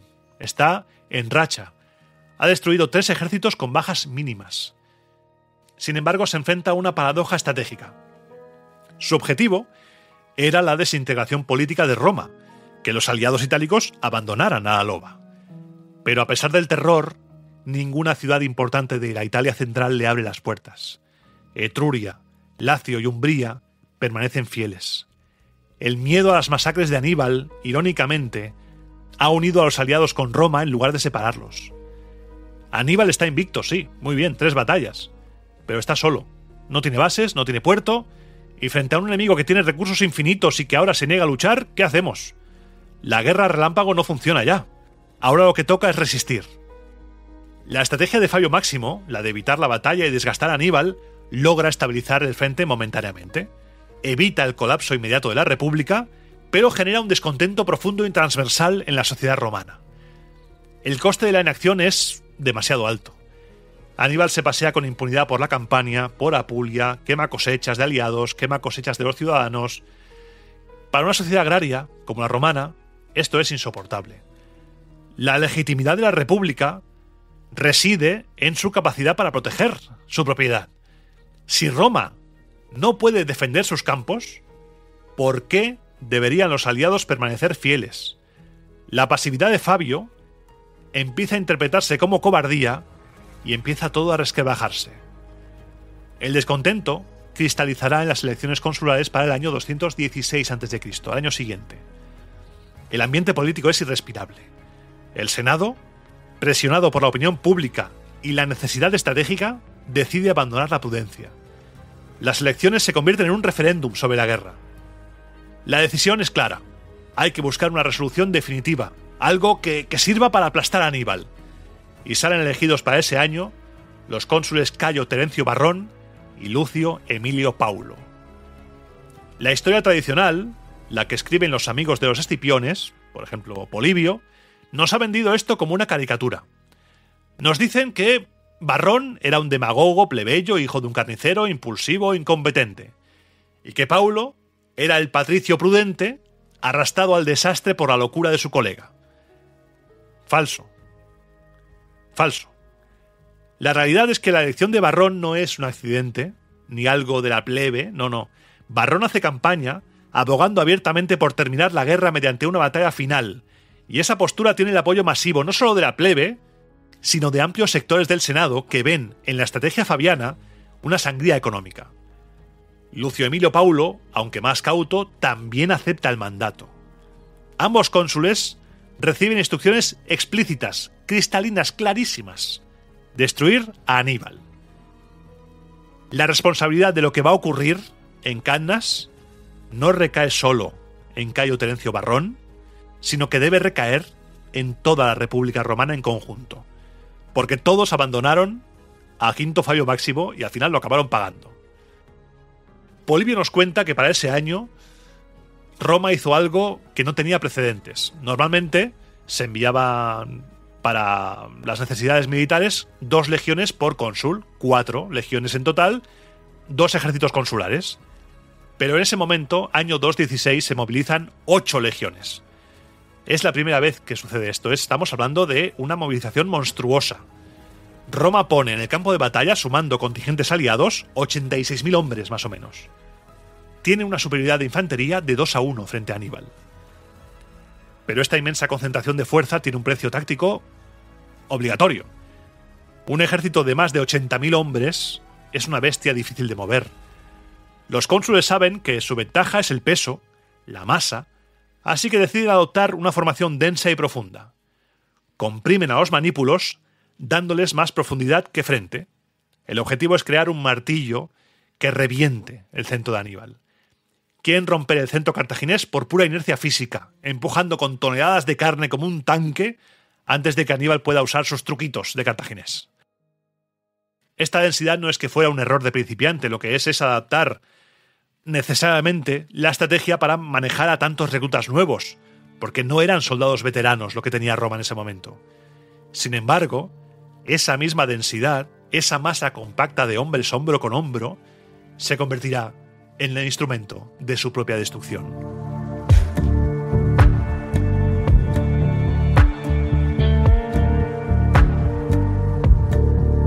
Primavera del año 216 a.C. Aníbal toma la iniciativa y captura Cannas, un depósito de suministros vital en la llanura de Apulia. Aníbal ha elegido el escenario con una precisión diabólica, porque es una llanura abierta, ideal para sus jinetes, que son superiores. Pero hay más, porque Aníbal demuestra una comprensión superior del terreno ambiental. Despliega su ejército de tal manera que los romanos tienen que luchar mirando al sur y al este. ¿Por qué? Porque así tendrían el sol de cara. Y lo más importante, tendrán de cara el viento Volturnus, un viento seco y potente que levanta nubes de polvo y las sopla directamente a los ojos y a las gargantas de los legionarios. Aníbal va a cegar y a asfixiar a sus enemigos antes incluso de que empiece la batalla. La disposición de las tropas de Aníbal es una de las maniobras más audaces de la historia militar. Y todavía se estudia la batalla de Cannas, o se estudiaba hasta hace poco, en academias militares. Aníbal tiene 40.000 soldados de infantería y Roma 80.000. Si lucha en línea recta, mal, game over, o sea, será aplastado literalmente por esa masa de carne. Así que lo que hace es desplegar a su infantería en una formación convexa, abombada hacia el enemigo, como una medialuna que avanza, circular. En el centro, coloca a las tropas más prescindibles y étnicamente diversas, a los galos, con sus espadas largas, y a los íberos, con las túnicas blancas.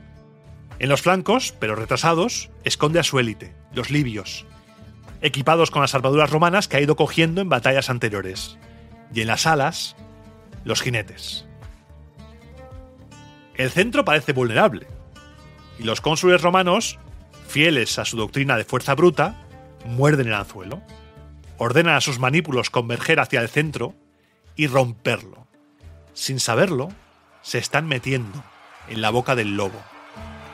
El choque se produce y aquí es cuando ocurre el momento crítico. El centro, de íberos y galos, comienza a ceder terreno. Los investigadores han debatido durante siglos si este movimiento fue fruto del colapso o de una estrategia. Pero bueno, a ver, una retirada masiva, ordenada, bajo la presión de 80.000 hombres es casi imposible. Para que funcione, para que los galos no huyan, Aníbal lo que hace es tomar una decisión de alto riesgo. Se coloca él mismo junto a su hermano Magón en el centro de la línea. Su presencia física es un ancla moral. Los galos entonces, aunque están sangrando y sufriendo el ataque, retroceden paso a paso, pero no se rompen, porque su general está sangrando con ellos. A medida que retroceden, la línea convexa se aplana y luego se curva hacia adentro, volviéndose cóncava. Los romanos, viendo que retroceden más y más y más, y viendo que la victoria es inminente, empujan con más fuerza, se meten más y más, están ganando terreno, pero lo que no saben es que están dando tiempo a que las alas de Aníbal cierren la trampa.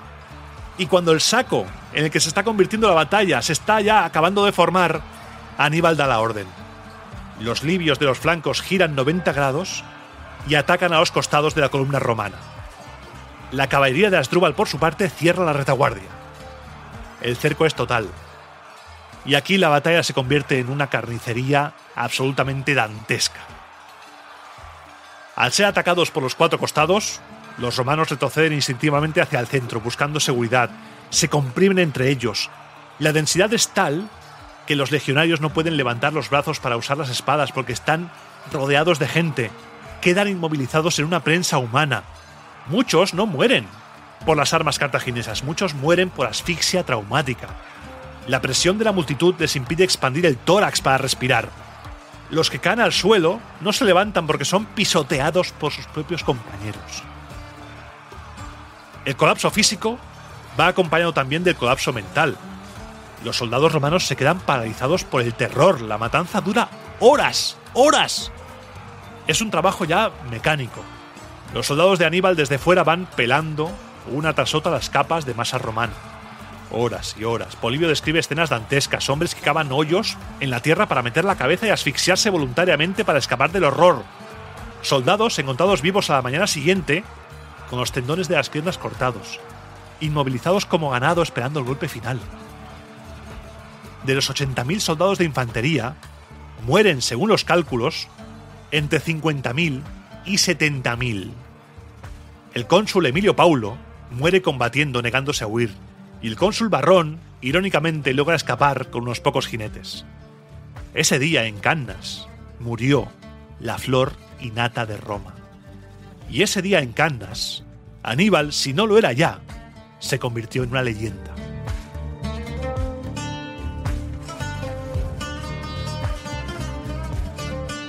Para que en Cartago entendieran la magnitud real de la carnicería, Aníbal envió a su hermano Magón a la capital. Magón les llevó la prueba forense del aplastamiento romano.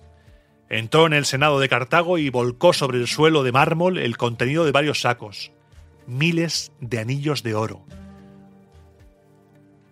Cada uno de esos anillos había sido arrancado del dedo cadáver de un senador o de un caballero romano. Era la prueba física de que habían decapitado a la República. Sin embargo, la respuesta de la oposición política a los Barca, a Aníbal, liderada por el viejo Janón, fue de un cinismo letal que sellaría el destino de la guerra. Dijo: si Aníbal ha aniquilado a Roma, no le hacen falta refuerzos. Y si pide ayuda, es que no ha ganado tanto como dice. Ni con el oro de los muertos logró Aníbal comprar la lealtad de su propia patria. Siempre estará en contra esa facción y le acabará hundiendo. Con el ejército romano aniquilado y el camino hacia la capital completamente libre, en apariencia, surge la gran pregunta que los investigadores se han hecho. La historia cuenta que Maharbal, el comandante de caballería, exultante tras la victoria de Cannas, le dijo a Aníbal: Aníbal, en 5 días cenaremos en el Capitolio. Déjame ir delante con los jinetes y sabrán que he llegado antes de saber que he salido. Pero Aníbal se negó. Y Maharbal, frustrado, pronunció esa frase que seguramente no fue pronunciada nunca, que es: Vincer esquis, Aníbal, victoria utin esquis. Sabes vencer, Aníbal, pero no sabes usar la victoria. Esta crítica ha resonado durante siglos, pero hoy el análisis moderno de los investigadores nos sugiere que Aníbal tenía razón. La idea de tomar Roma al asalto era una fantasía insostenible. Primero, Roma estaba a 400 kilómetros. Una marcha forzada habría llevado semanas. No días, no, semanas. Con un ejército exhausto, cargado de heridos y sin una base segura. Segundo, Roma no era una aldea. Roma estaba protegida por las murallas servianas, un circuito de piedra formidable. Aníbal no tenía catapultas, no tenía torres de asedio, no tenía arietes. Un bloqueo habría requerido cercar 11 kilómetros de perímetro con apenas 40.000 hombres. Era simplemente imposible. Pero la verdadera razón de la inacción de Aníbal era política. Y aquí quizá está la clave de su derrota final. Aníbal funcionaba bajo códigos de la guerra helenística. Se había criado así. Había aprendido de Alejandro Magno, de Pirro de Epiro. En ese mundo, el objetivo de la guerra no era exterminar al enemigo, sino obligarlo a negociar. Un golpe durísimo como el de Cannas debía llevar automáticamente a una mesa de paz, donde el vencido, Roma, cedía territorios, pagaba indemnizaciones y nos volvemos a casa, como por ejemplo en la Primera Guerra Púnica. Aníbal esperaba que tras este pedazo de shock, Roma se comportara como un estado racional y pidiera la paz. De hecho, envió a un embajador a Cártalo para negociar los términos. Pero Aníbal cometió un error de cálculo fatal. Un error de cálculo cultural. No entendió la psicología romana. Roma no jugaba bajo las reglas helenísticas. Para el Senado, la derrota en Cannas no fue el preludio de una negociación. Se convirtió en un mandato divino para redoblar el esfuerzo. Roma prohibió el luto público. Roma se negó a recibir al embajador de Aníbal. Prohibió rescatar a los prisioneros de Cannas para no dar dinero al enemigo. Movilizó a esclavos, a criminales, a adolescentes. Aníbal había ganado esa partida de ajedrez que estaba jugando con Roma, pero su oponente, en lugar de decir, vale, acepto la derrota, vamos a negociar, cogió el tablero y se lo estampó en la cabeza a Aníbal. Porque sobre el papel, la estrategia de Aníbal para aislar a Roma estaba funcionando. Tras Cannas, Capua, la segunda ciudad de Italia más importante, se pasó a su bando. Muchas ciudades del sur, Tarento, Metaponto, desertaron. La Confederación Itálica se agrietaba cada vez más. Pero el núcleo duro, en el Lacio, Etruria y Umbría, permanecía fiel. Aníbal se encontró atrapado en una guerra de desgaste para la que no estaba preparado. Tenía que defender a sus nuevos aliados, como Capua, dispersando sus fuerzas, mientras Roma, con su inagotable reserva humana, se negaba a darle otra batalla campal y se dedicaba a reconquistar ciudades una a una. La guerra relámpago había muerto en Cannas y ahora empezaba la agonía. Porque Roma comenzó a aprovechar esa situación de Aníbal para poner en marcha ahora sí, de forma seria, la estrategia que antes había desechado de Quinto Fabio Máximo, el desgaste. Los romanos seguían a Aníbal a distancia, siempre ocupando el terreno elevado para anular a la caballería. Practicaban la tierra quemada, destruían cultivos para matar de hambre a Aníbal, y castigaban a los traidores.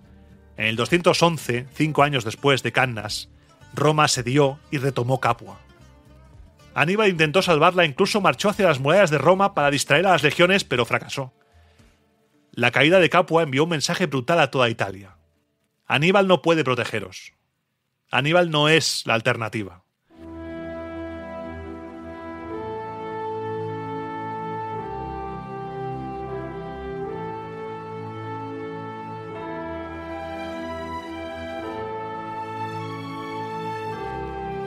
Y mientras la guerra se pudría en Italia, la resolución del conflicto se gestaba en un teatro secundario, aparentemente secundario, la península ibérica. Allí llegó un hombre nuevo, a finales del año 210 a.C., un tal Publio Cornelio Escipión, un chavalín de 25 años, una edad totalmente ilegal para el mando, pero legitimada por la urgencia, mítica esa escena en la que nadie se presentaba al cargo y dice, bueno, pues ya voy yo. Y lo primero que hizo fue demostrar que era diferente. Escipión no atacó a lo loco. Escipión pasó todo el invierno en Tarraco, estudiando a su enemigo, reorganizando toda la logística e interrogando a pescadores locales sobre las mareas. Hizo de la paciencia su arma. Y cuando llegó la primavera del año 209 a.C., su primera operación fue una obra maestra tanto de inteligencia militar como de logística. Una marcha relámpago hasta Karjadast, la capital púnica en la península ibérica. Informado por pescadores locales sobre el reflujo de la laguna que protegía la ciudad, lanzó un asalto anfibio por sorpresa.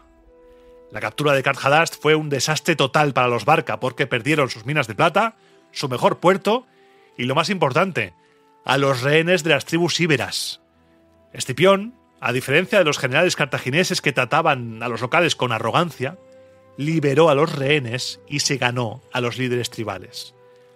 Empezó a secar la fuente de la que bebía el reclutamiento de Aníbal. La culminación llegó en el año 206 a.C. en la batalla de Ilipa. Aquí Escipión demostró que había superado a su maestro. Se enfrentó a un ejército cartaginés superior e invirtió la doctrina romana. Colocó a sus tropas de élite en las alas y a los aliados hispanos más débiles en el centro. Al avanzar, hizo que las alas marcharan más rápido que el centro, creando una formación cóncava, y ejecutó una cannas inversa. Envolvió y trituró a los flancos cartagineses antes de que sus centros llegaran a chocar. Ilipa supuso la expulsión definitiva de Cartago de la península ibérica. Aníbal se había quedado sin su base, sin su plata, sin refuerzos y sin nada. Pero el golpe estratégico más devastador no ocurrió en el campo de batalla, sino en la alcoba. La caballería númida había sido el arma secreta de Aníbal indomable en Italia. Pero la torpeza política de Cartago lo arruinó todo. El príncipe númida Masinisa, que había servido brillantemente a Cartago, fue traicionado. Algunas fuentes dicen que los líderes cartagineses prometieron a su prometida de entonces, a la noble Sofonisba, a su rival Sífax. Y enfurecido por este movimiento y comprendiendo que Cartago había apostado por Sífax para el trono de Numidia, Masinisa desertó al bando de Escipión. Esta traición cambió la ecuación militar de la guerra. Roma, que siempre había sido deficiente en cuanto a jinetes, contaba ahora con los mejores jinetes de África. Aníbal, aislado al sur de Italia, acababa de perder los ojos y las piernas de su ejército. El escenario para el acto final en África estaba listo. La invasión comenzó en el 204 a.C. Escipión consiguió lo que años de legiones en Italia no lograron: forzar la vuelta de Aníbal a África. El senado cartaginés, aterrorizado, lo llama, y Aníbal obedece. Abandona Italia en el 203 a.C., dejando atrás el escenario de sus mayores glorias y de sus mayores lamentos.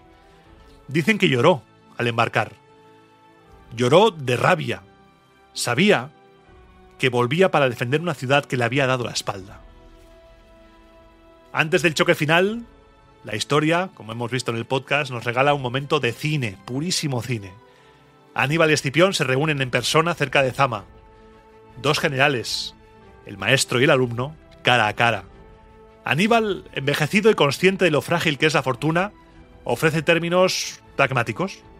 Cartago renuncia a todo su imperio a cambio de sobrevivir en África. Y además le lanza una advertencia profética. Le dice a Escipión: lo que tú eres ahora, Escipión, yo lo fui en Cannas. Pero Escipión, joven y con el viento de la historia a favor, rechaza la oferta. Para Roma, la seguridad ya solo pasa por la sumisión total.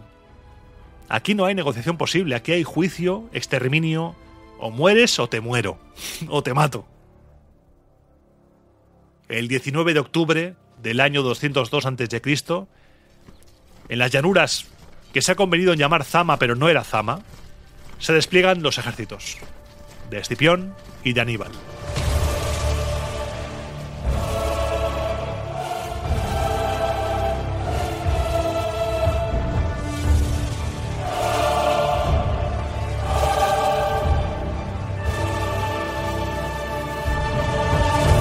Por primera vez, Aníbal tiene más infantería que Roma, pero tiene menos jinetes.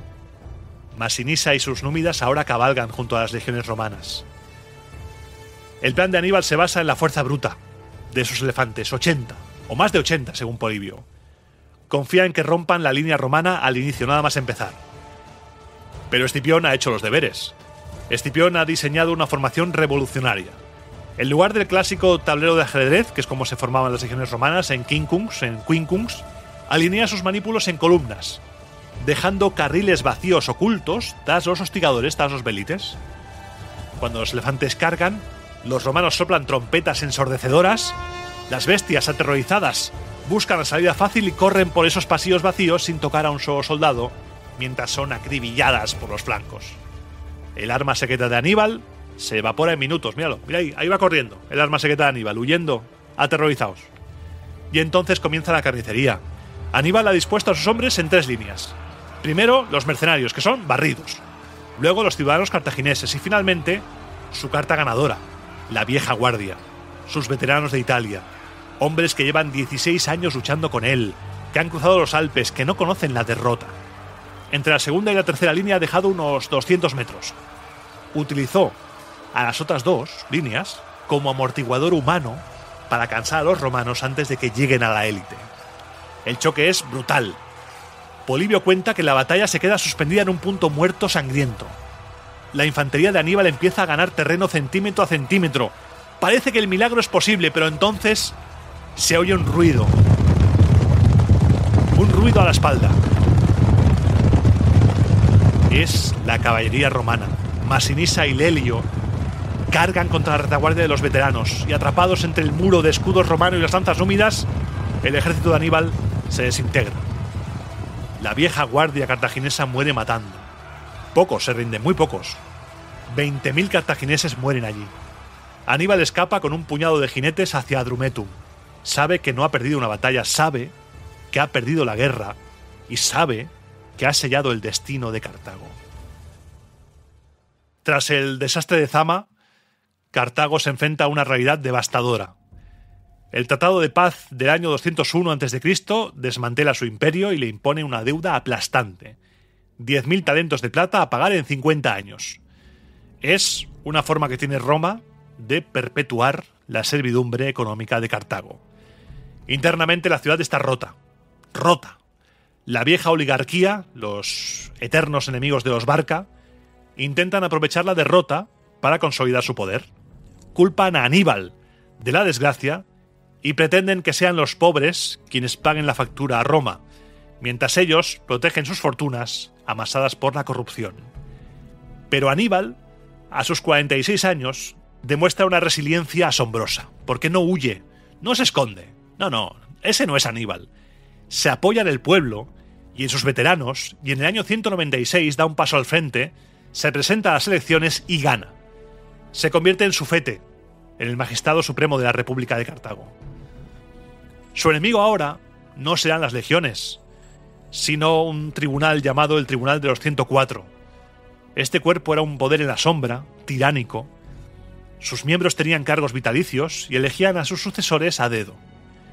Tenían el poder absoluto para juzgar y arruinar a cualquier magistrado. Eran intocables. Por lo que el conflicto no tardaría mucho en estallar.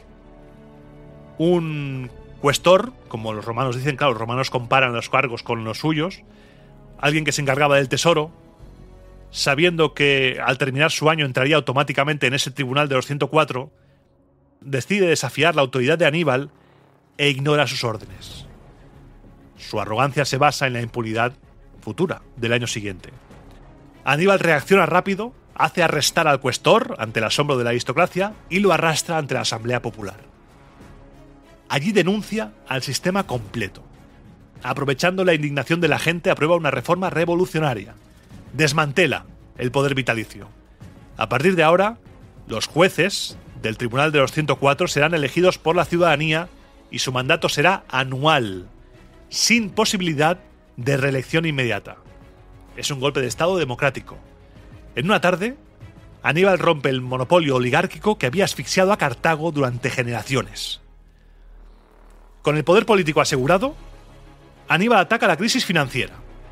La oligarquía insiste en que la República de Cartago está en bancarrota y que hay que subir impuestos para pagar a Roma y que no se puede hacer nada más que pagar, pagar, pagar y pagar. Y Aníbal sospecha de que el problema no es que falten recursos. Sospecha que el problema es que se roba.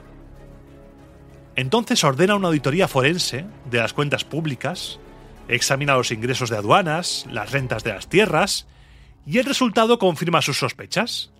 Hay una malversación masiva. El dinero desaparece en los bolsillos de las mismas familias que controlaban el tribunal. Aníbal entonces fuerza la devolución de los fondos robados y reorganiza el sistema económico de Cartago. El impacto es inmediato. Cartago no solo paga la cuota anual a Roma sin subir impuestos, sino que la economía rebota con tal fuerza que la ciudad estaría en disposición de poder pagar de golpe la indemnización dentro de muy pocos años. Roma astutamente rechaza la oferta. Prefieren mantener a Cartago atada por la deuda que libre.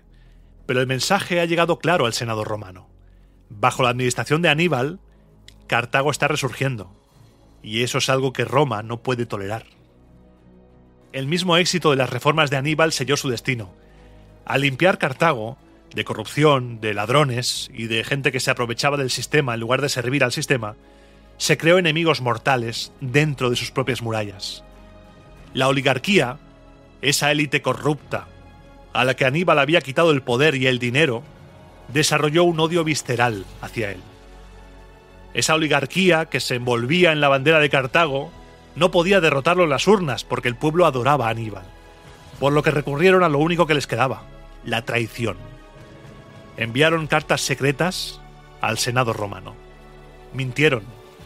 Dijeron que Aníbal se estaba carteando con el rey Antíoco III de los Seleucidas para planear una nueva invasión de Italia. En Roma, como te puedes imaginar, la noticia cayó como una bomba. Vamos, la sola mención de Aníbal, del nombre, seguía causando pesadillas. La facción más conservadora, liderada por los seguidores de Catón el Viejo, exigió su cabeza, de inmediato. Y curiosamente, Escipión el Africano, el hombre que lo derrotó en Zama, intentó defender a Aníbal. Argumentó que era indigno de Roma inmiscuirse en una disputa política interna, como era eso. Pero el miedo a Aníbal pudo más que el honor. En el año 195, a.C., Roma envió una embajada a Cartago. La excusa oficial era mediar en un lío de fronteras con Numidia, pero el objetivo real era arrestar a Aníbal. Pero Aníbal siempre iba un paso por delante. Su red de inteligencia funcionaba tan bien en la paz como en la guerra. El día que llegaron los romanos, Aníbal se paseó por el foro, cumplió sus deberes de sufete con total normalidad, sonrió, saludó, no levantó ni una sospecha, pero al caer la noche, montó a caballo, voló hacia su finca en la costa, donde tenía preparado un barco con oro y escapó. Su huida nos deja una de esas anécdotas que definen su genio. Hizo escala en la pequeña isla de Cercina. Allí, unos mercaderes lo reconocieron. Para evitar que dieran la alarma, Aníbal organizó un banquete fastuoso en la playa. Invitó a todos los marineros. Y entonces usó una estratagema brillante. Les pidió prestadas las velas y los aparejos de sus barcos para construir toldos y proteger a los invitados del sol y del rocío. Los mercaderes, encantados con eso, aceptaron. Sin saberlo, acababan de inmovilizar a su propia flota. Mientras ellos bebían bajo los toldos, Aníbal dijo «¡Hasta luego!». Zarpó antes del amanecer y escapó. Cuando los mercaderes despertaron con toda la resaca del mundo, no tenían velas para perseguirlo. El pájaro había volado.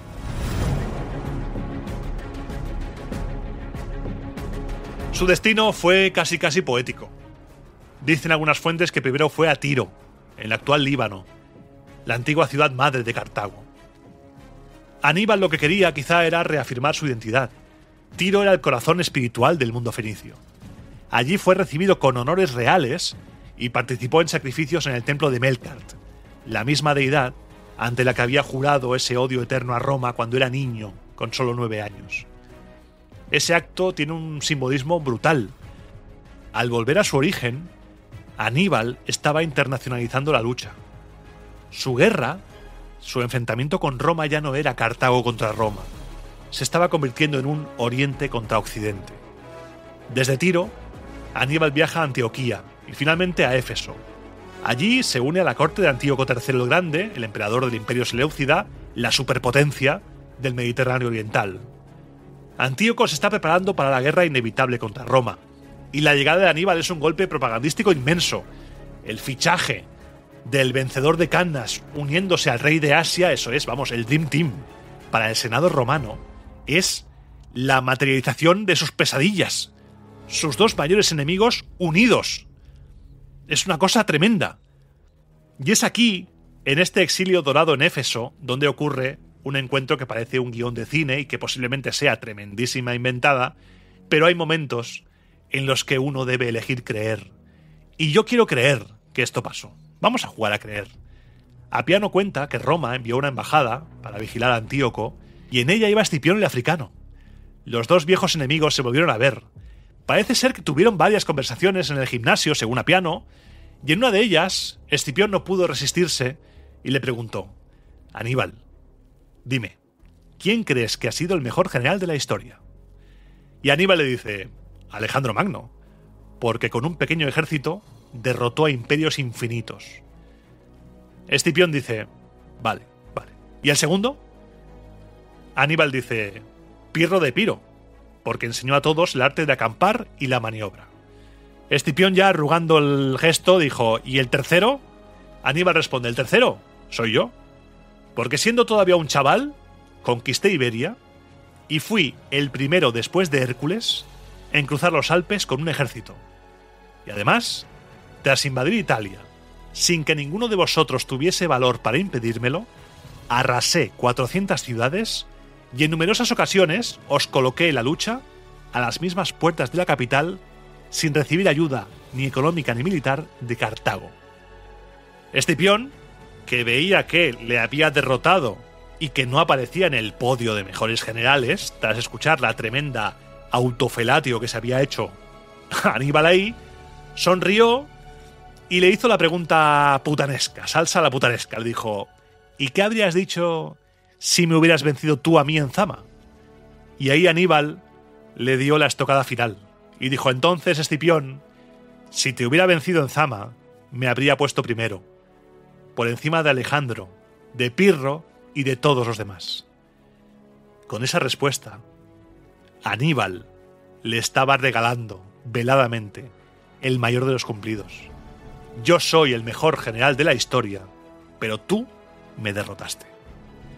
Es una escena tremenda, una escena que yo quiero creer.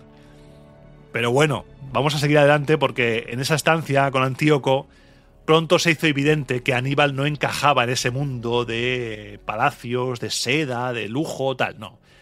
Hay una anécdota recogida por Cicerón que nos hace ver ese choque cultural. Aníbal es invitado a una conferencia del filósofo Formión, y el filósofo, sabiendo que tiene delante al legendario general, se atreve a disertar durante horas y horas y horas sobre el arte de la guerra y los deberes de un comandante.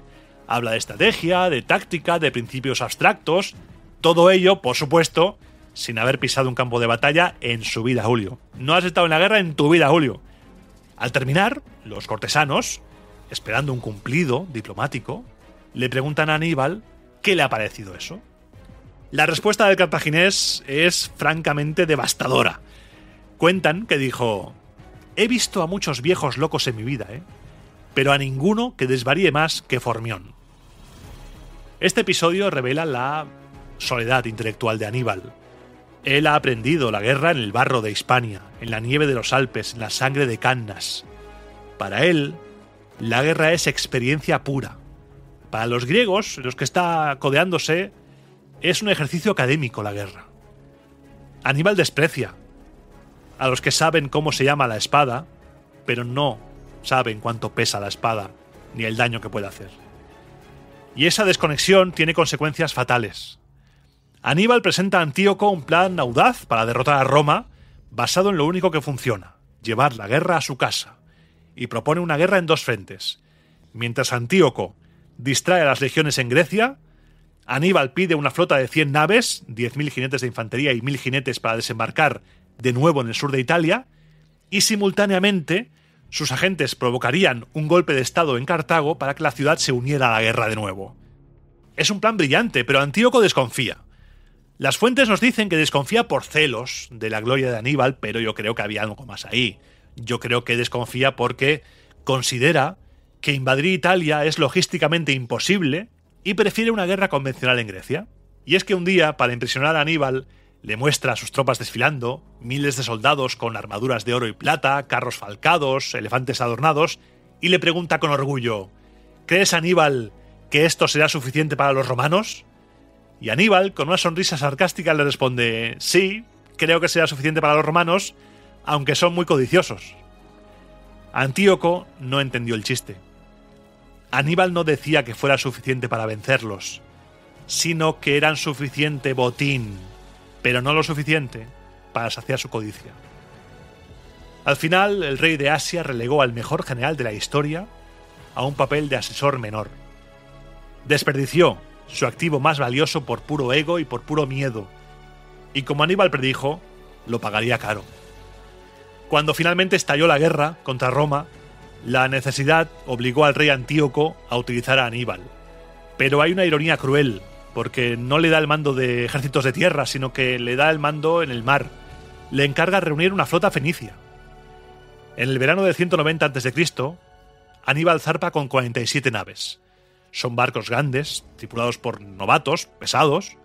Cerca de Side es interceptado por una flota aliada de Roma, los rodios. Tienen menos barcos, unos 38, pero los rodios, el detalle que hay ahí es que tienen la mejor marinería del mundo. La batalla es un choque de estilos. Aníbal intenta usar la altura y la fuerza bruta de sus naves. El almirante rodio, Eudamus, usa la técnica. Sus barcos reman a través de los huecos de la línea de Aníbal, giran rápido y rompen los remos de los barcos fenicios, dejándolos inmóviles. A pesar de la inferioridad, Aníbal logra vencer en su sector de combate, pero su ala izquierda, ante la maestría rodia, colapsa. Con la flota fragmentada, Aníbal ordena una retirada ordenada.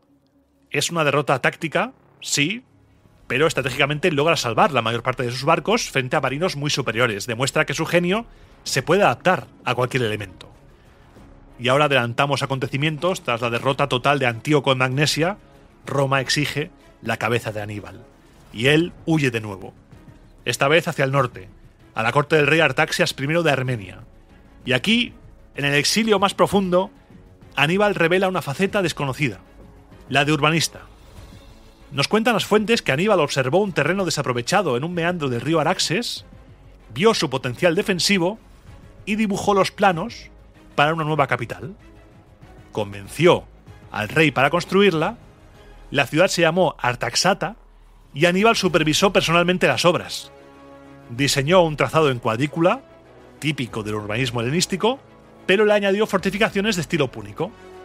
La ciudad prosperó rápidamente y se convirtió en la Cartago de Armenia, un centro clave en la ruta de la seda. Este episodio es fundamental para que podamos desmitificar al personaje. Aníbal no era un hombre obsesionado con destruir a Roma.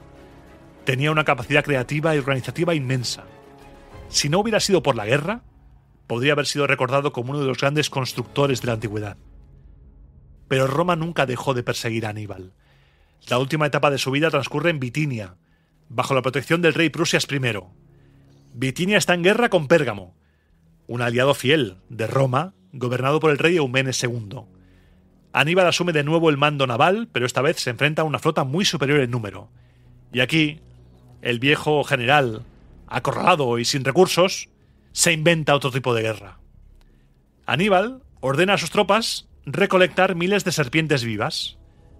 Lo que hacen es meterlas en vasijas de barro selladas, y antes de la batalla, Aníbal envía un heraldo en un bote con una carta para el rey Eumenes. La carta solo contiene insultos, pero su intención real es que el heraldo identifique cuál es el barco del rey. Y cuando empieza el combate, Aníbal ordena evitar el choque y centrarse en catapultar las vasijas de barro sobre las cubiertas enemigas. Al romperse la cerámica, las serpientes invaden los barcos, el pánico es total, los marineros de Pérgamo, aterrorizados por tener la cubierta llena de víboras, abandonan sus puestos, la flota enemiga se desintegra y Aníbal gana con pérdidas mínimas. Y esto nos demuestra su mentalidad de guerra total. Para Aníbal, cualquier recurso, desde un elefante a una serpiente, es una herramienta válida para quebrar la voluntad del enemigo. Transforma el campo de batalla de tal manera que es MacGyver de la guerra este hombre.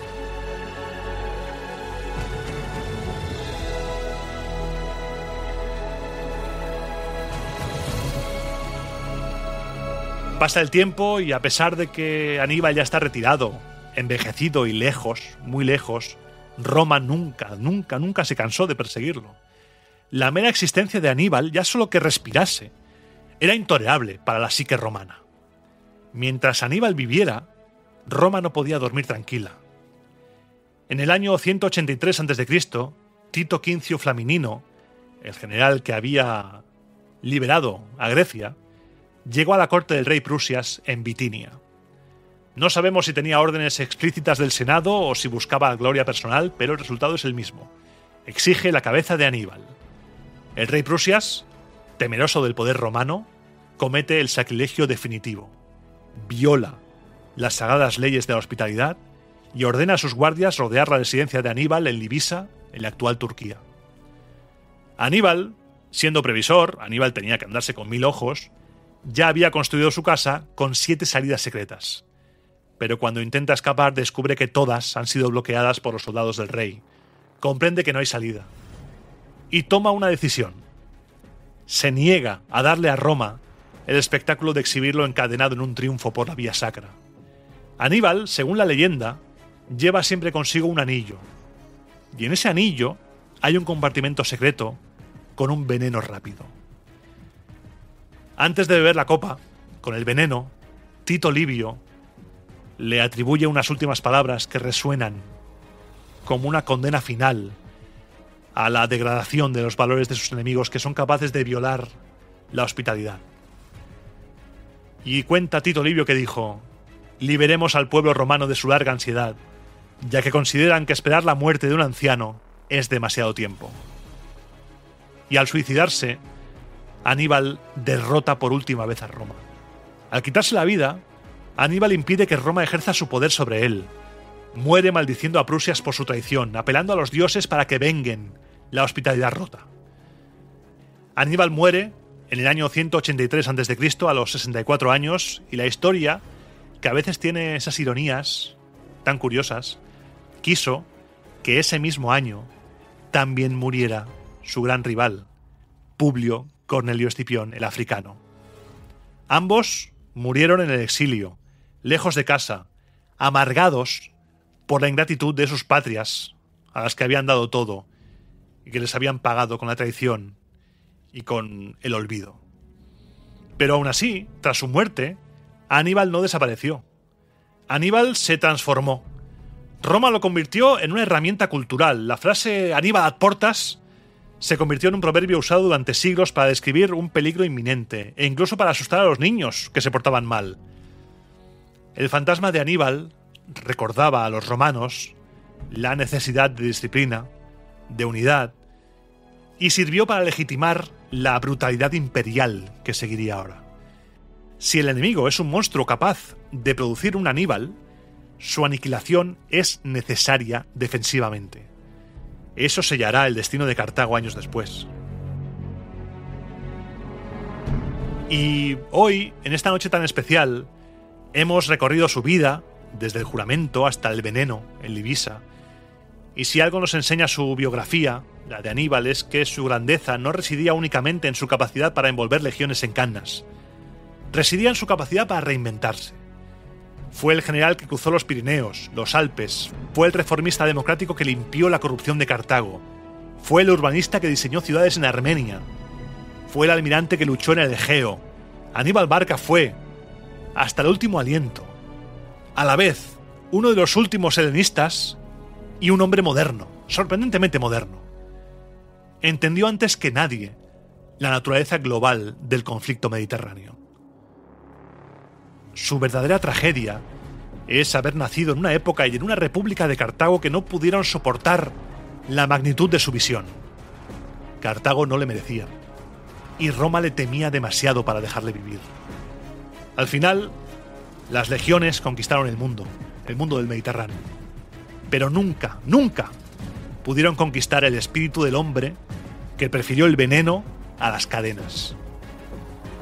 Y ahora sí, descansa en paz, soldado. Descansa en paz, Aníbal, hijo de Amílcar. El rayo se ha apagado, pero la tormenta, esa que soñaste y esa que desataste sobre Italia y sobre el mundo mediterráneo entero, nunca la olvidaremos.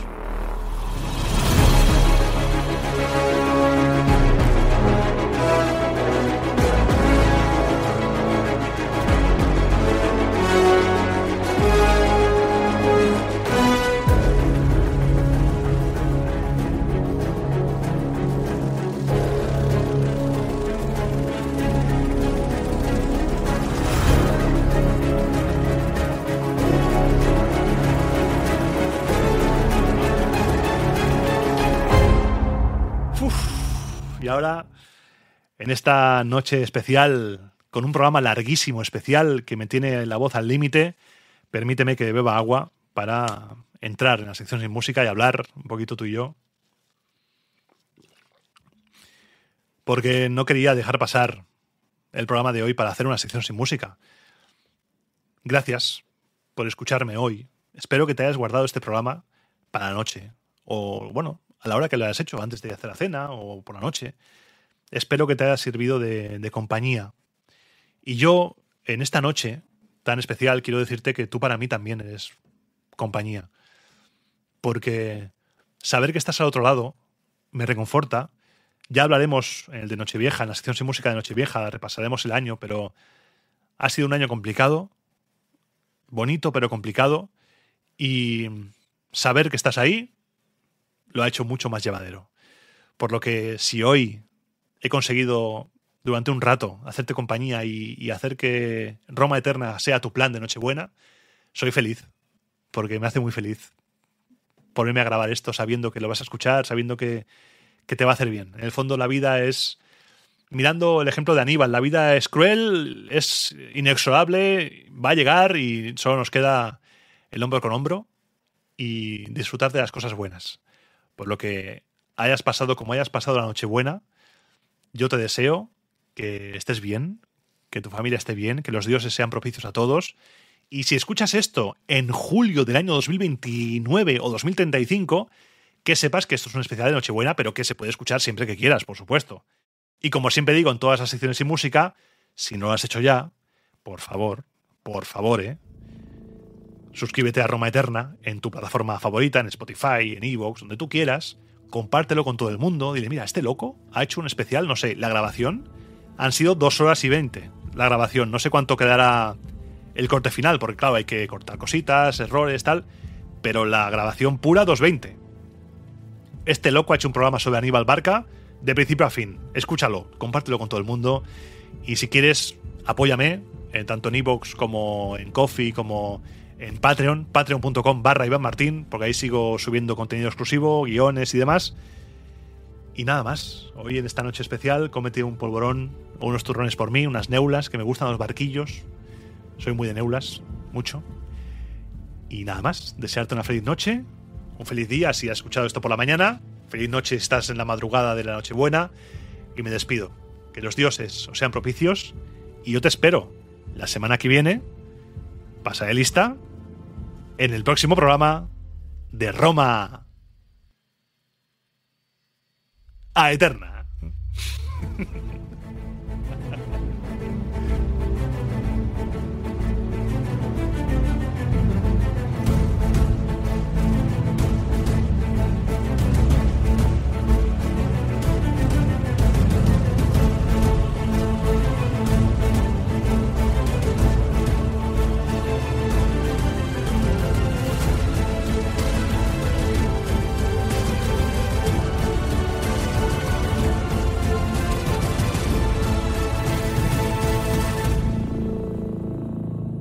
Y en la sección sin música de la sin música, del final te digo, yo esta grabación la estoy haciendo a día 15 de diciembre, voy a tener que editarlo hoy también, mañana 16 grabaré el de Nochevieja, pasado el miércoles 17 grabaré el de después de Reyes, para tener vacaciones de Navidad. Necesito parar unos días, porque vaya año, ¿eh? Vaya año. Hablaremos en Nochevieja, pero vaya año.